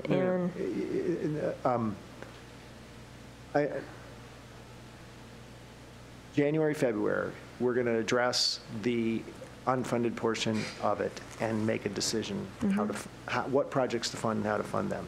That was the intent. And some of that work was planned for 2019 if we fund it. That's correct. Okay, we're saying the same thing. Yep. Okay. So I think, before I take another comment, I think there's still a thumbs up or thumbs down question to be had, which is to say that, to direct the administration to consider this something that the council has given direction to do in 2019, separate from the other unfunded items. The other unfunded items would be things that we will try to figure out early next year whether we want to do or not. This would put this particular item in sort of category of the council does want to do it, and it's just a matter of figuring out the funding. So sort of put it in a separate class, not funded, not unfunded and maybe, but unfunded and due. That's how I understand Councilmember Ray's suggestion, and furthermore, that he would like to use fund balance. Council Deputy President Batiste. So just to talk a little bit about Providence Point and the 43rd Street intersection, that too is incredibly important to me. But as I look at our unfunded category, I too was under the impression that we were going to get a chance to talk about all of those together. And if we were coming up with a strategy, some debt service, that kind of thing, it may be that we look at other projects and add those in. We have smaller projects that are on the list that may end up being incorporated in with maybe what we want to do. So I'm struggling, not because I am not a proponent of going forward with this project, but because I don't have the capability to look at all of those unfunded projects together and have a conversation about that, because it really could end up to be a different conversation, or like I said, we end up pulling a project or two in. So there's definitely other projects on there that I feel strongly about that I would like to talk about, but Providence Point is definitely one of those. So that's why I'm struggling a bit with the up-down right now. Councilmember Hunt. I have a clarification on the thumbs up, thumbs down. Is this to fund with the general fund? Because Emily had just said. I was going to ask Okay. Councilmember Ray again, do you want a thumbs up, thumbs down on the general fund? No, I want a thumbs down, thumbs up on the initiative. And I think President March, you summed it up really well. I'm taking it off of the unfunded projects list, and I'm saying this is a special critter, and so we can do and should do the unfunded part of the capital plan. But I want this to me, this is a priority. This is something that I believe we've committed to, and I think there's a need, and so I'll go back to that. So, and let's go through. I would like to do a thumbs up, a thumbs down on included in the budget with a realization that administration will come back with the most advantageous funding strategy for the city. Okay, I think that's clear. Councilmember Winterstein? Clear, but I don't think doable. I can't put something in a budget and say there's no funding for it. It's in the budget is about identifying sources of revenue for what you want to do. I don't know how we can put something in and say, okay, do this, but there's no funding. But I don't think that fundamentally changes at all. I really feel like we're talking about, the same path forward. I'm hesitant to start doing certain kind of acrobatics around what's a priority for us and what not outside of the structures that we have. We have an approved 2019 capital improvement plan, and that includes this project in it. We have made a policy statement about the priority of this project. And I'm going forward with the full intent that very early on that we as a council with the administration's assistance will decide this and the other on what the funding sources are for those, and which of those projects and how we fund them for that, or the unfunded portion of that. So that to me is the way we move forward. I don't think you can put something like this in there and say, do it, but I don't have any revenue for it. What is, we approve, if it's like one of the first pages, it's on page 3 of the original proposed budget. There's by fund, this summary of this one sheet is what we approve. That if it's a project we say we want to do, it has to show up somewhere on here. And if we, otherwise, if it's not funded, it doesn't show up on here. I think we have a capital plan. I think that's the mechanism. Let's follow through on our process. This is more of a process question, not about priorities. Thank you. Councilmember Ramos. Yes, I think everybody without saying so is at this table here is supportive of this project. We know we have to do it. It's been promised for a long time, and I think we're all basically supportive. It's how do we fund it, how do we get it done, and that's been an issue for a number of years that we're trying to get past. So I think everybody's supportive of that project as I am. The question is how do we get it done and all the other ones that are not funded as well. And I myself can't pick out one thing and say, put it in there and separate it from everything else. I have to look at that plan and look at that as a group and then say how much money, which are really ones we have to get done this year. And maybe this one with a couple others, all of a sudden we need 14 or 15 million. Okay, now how do we get that 14 or 15 million versus 8 and then try again piecemeal? I just have to have it all together because it's all transportation is part of this capital plan, and it's just important that we work on this. I think I definitely want to put that effort to this and get some of these funded and rolling in 19. That's definitely a priority for me, but I need to do it as a whole. If you select one out, I'm going to have to not support it, not because of the project, but because I can't see the rest of the picture if I just take one out. So I'll say, in 2018, there was what, 20 million in the plan, and we did 8, something like that, roughly? There was more in the plan than what we spent. I don't have the numbers right off the top of my head. And I think that happens pretty much every year. I mean, I think the capital improvement plan is aspirational.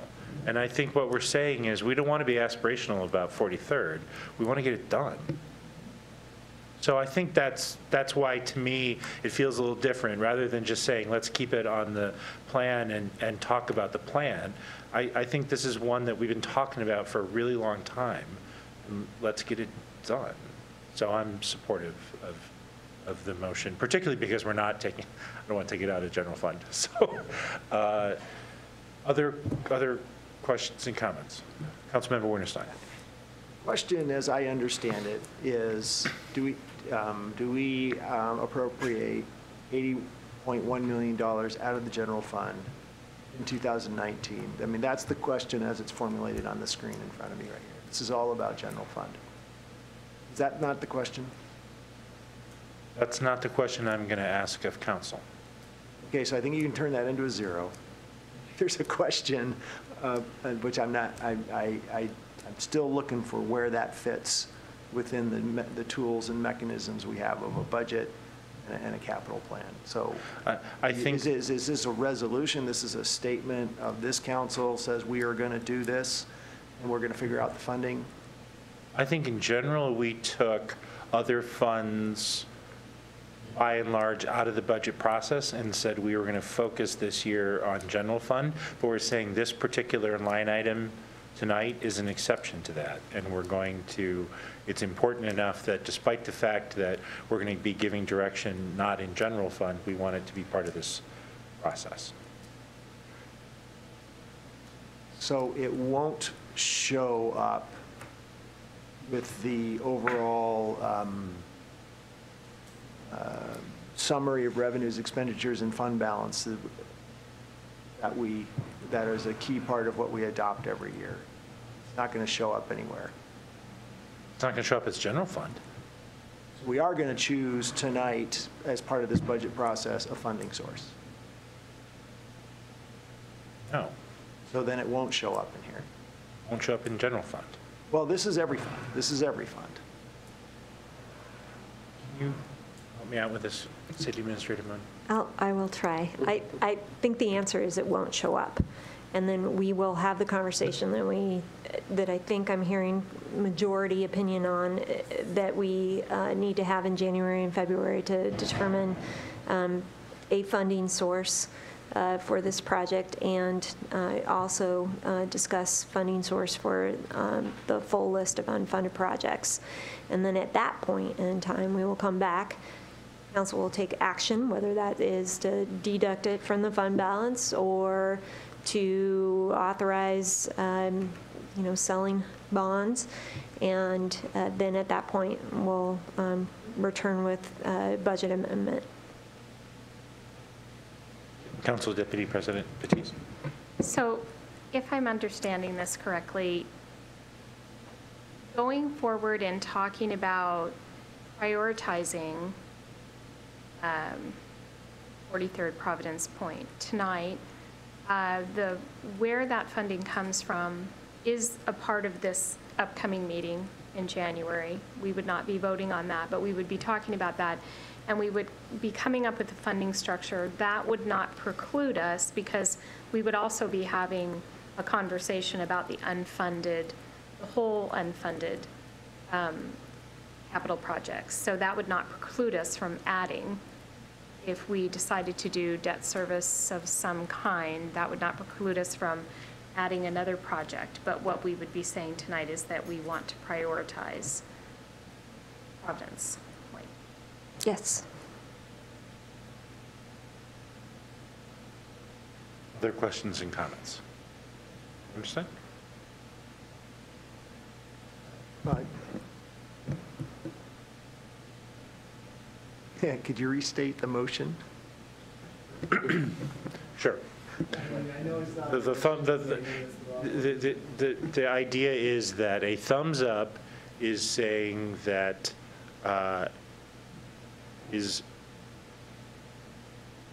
we want the administration, in some senses, it's almost arguing what I'm going to put in my letter, right? But it's directing the administration to ID funds in Q1 for the Southeast 43rd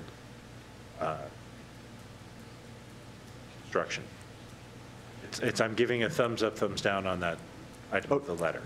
Item in the letter, okay. And and the sheet in front of us, that number is going to turn to 0. That's correct. Other questions? Councilmember Ramos.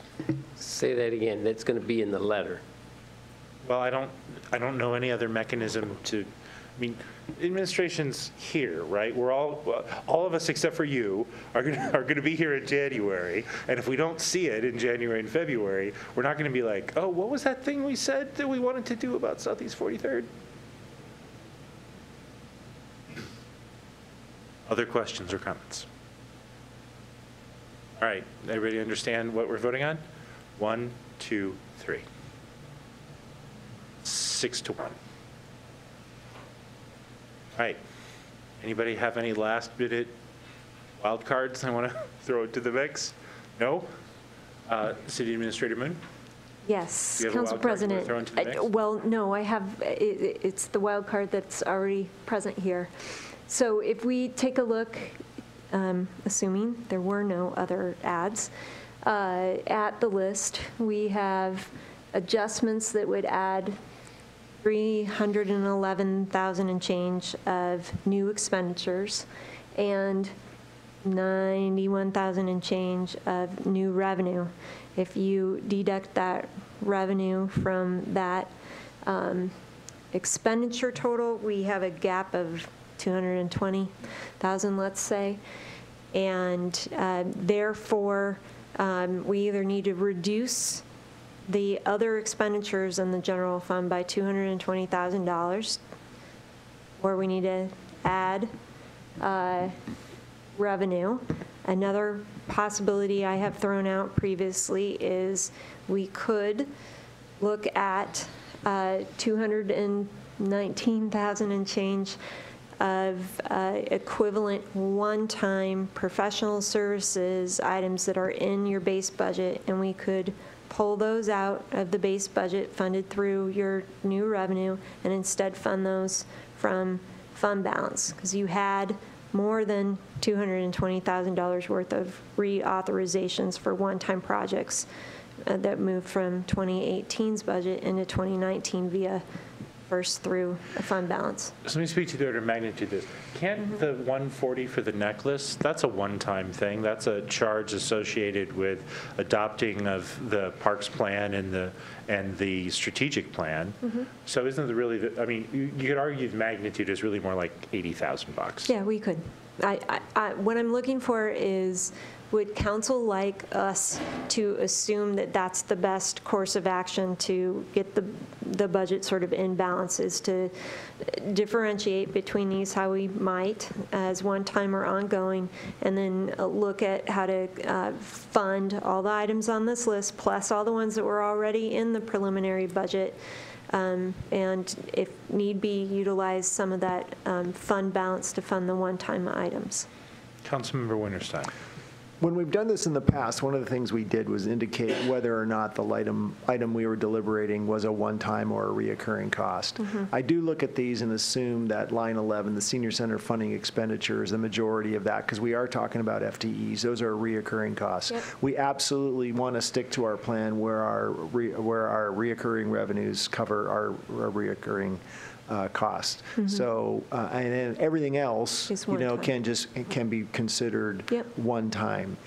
Having said that, if we can achieve alignment with our policy by following your prescription, because there is a portion of the expenditure ask that is consuming reoccurring revenues, but those are really just one-time expenditures.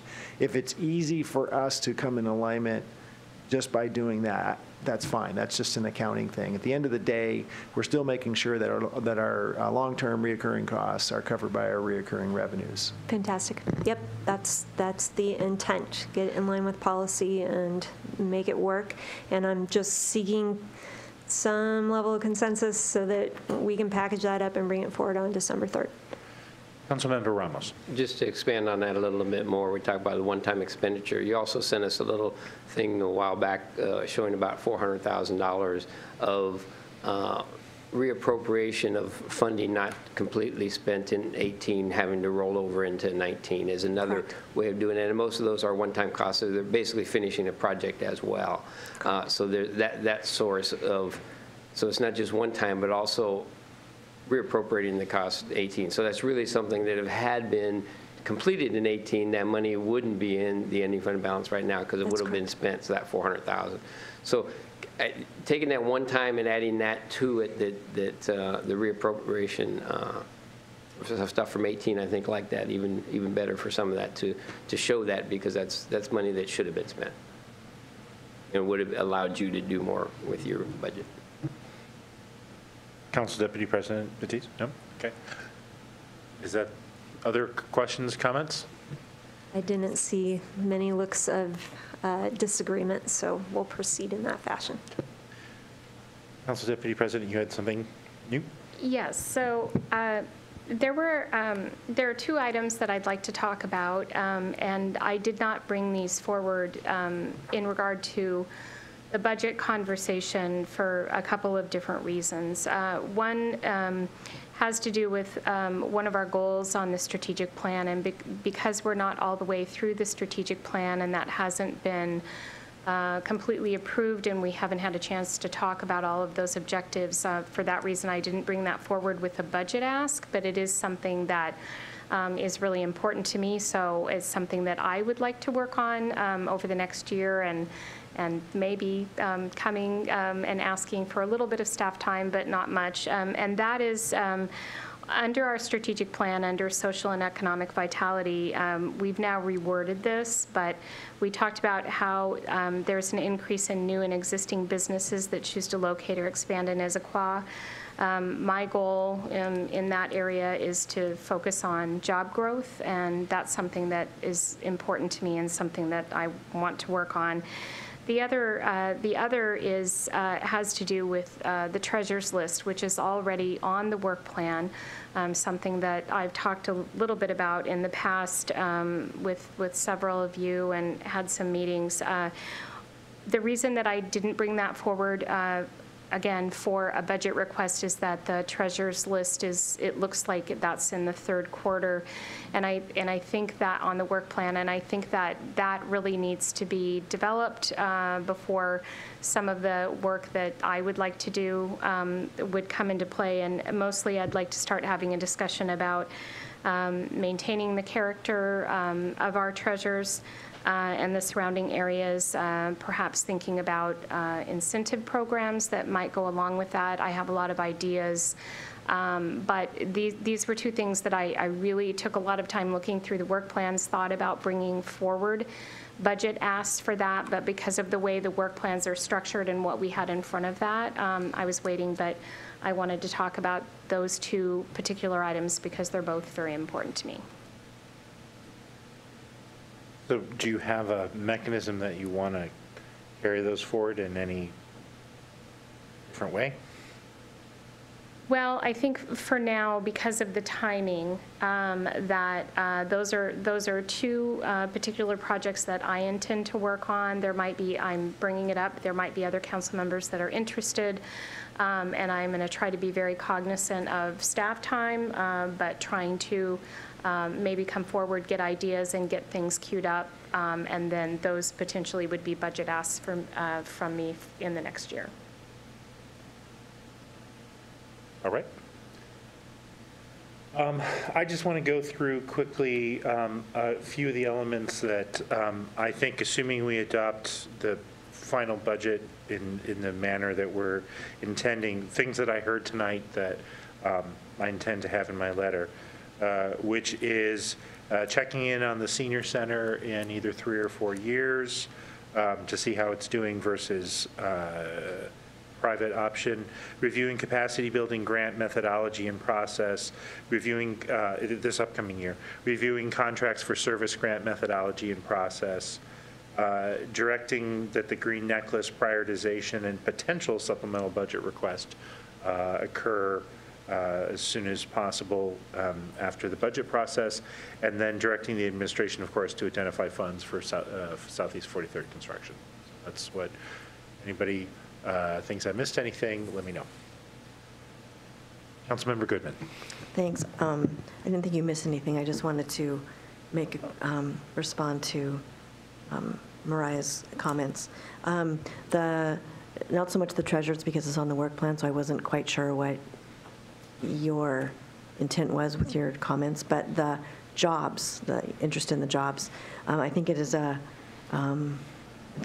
a concern of ours that we are way ahead of our targets on housing, but we are way behind in job growth. And so I concur with you, Mariah, that we need to address that, and I'm not sure how we do that. It's possible that we have to put some resources to that next year in order for us to figure out how we can get more jobs. Because otherwise our growth plan won't work. So I would concur in that growing concern, and that we need to address that in short order. Other questions, comments, closing? Is anything from the administration? Once again, I want to thank everybody for being here this evening, and we had some challenging conversations this evening, but got to some, I think, some good conclusions. Thank you. We are adjourned.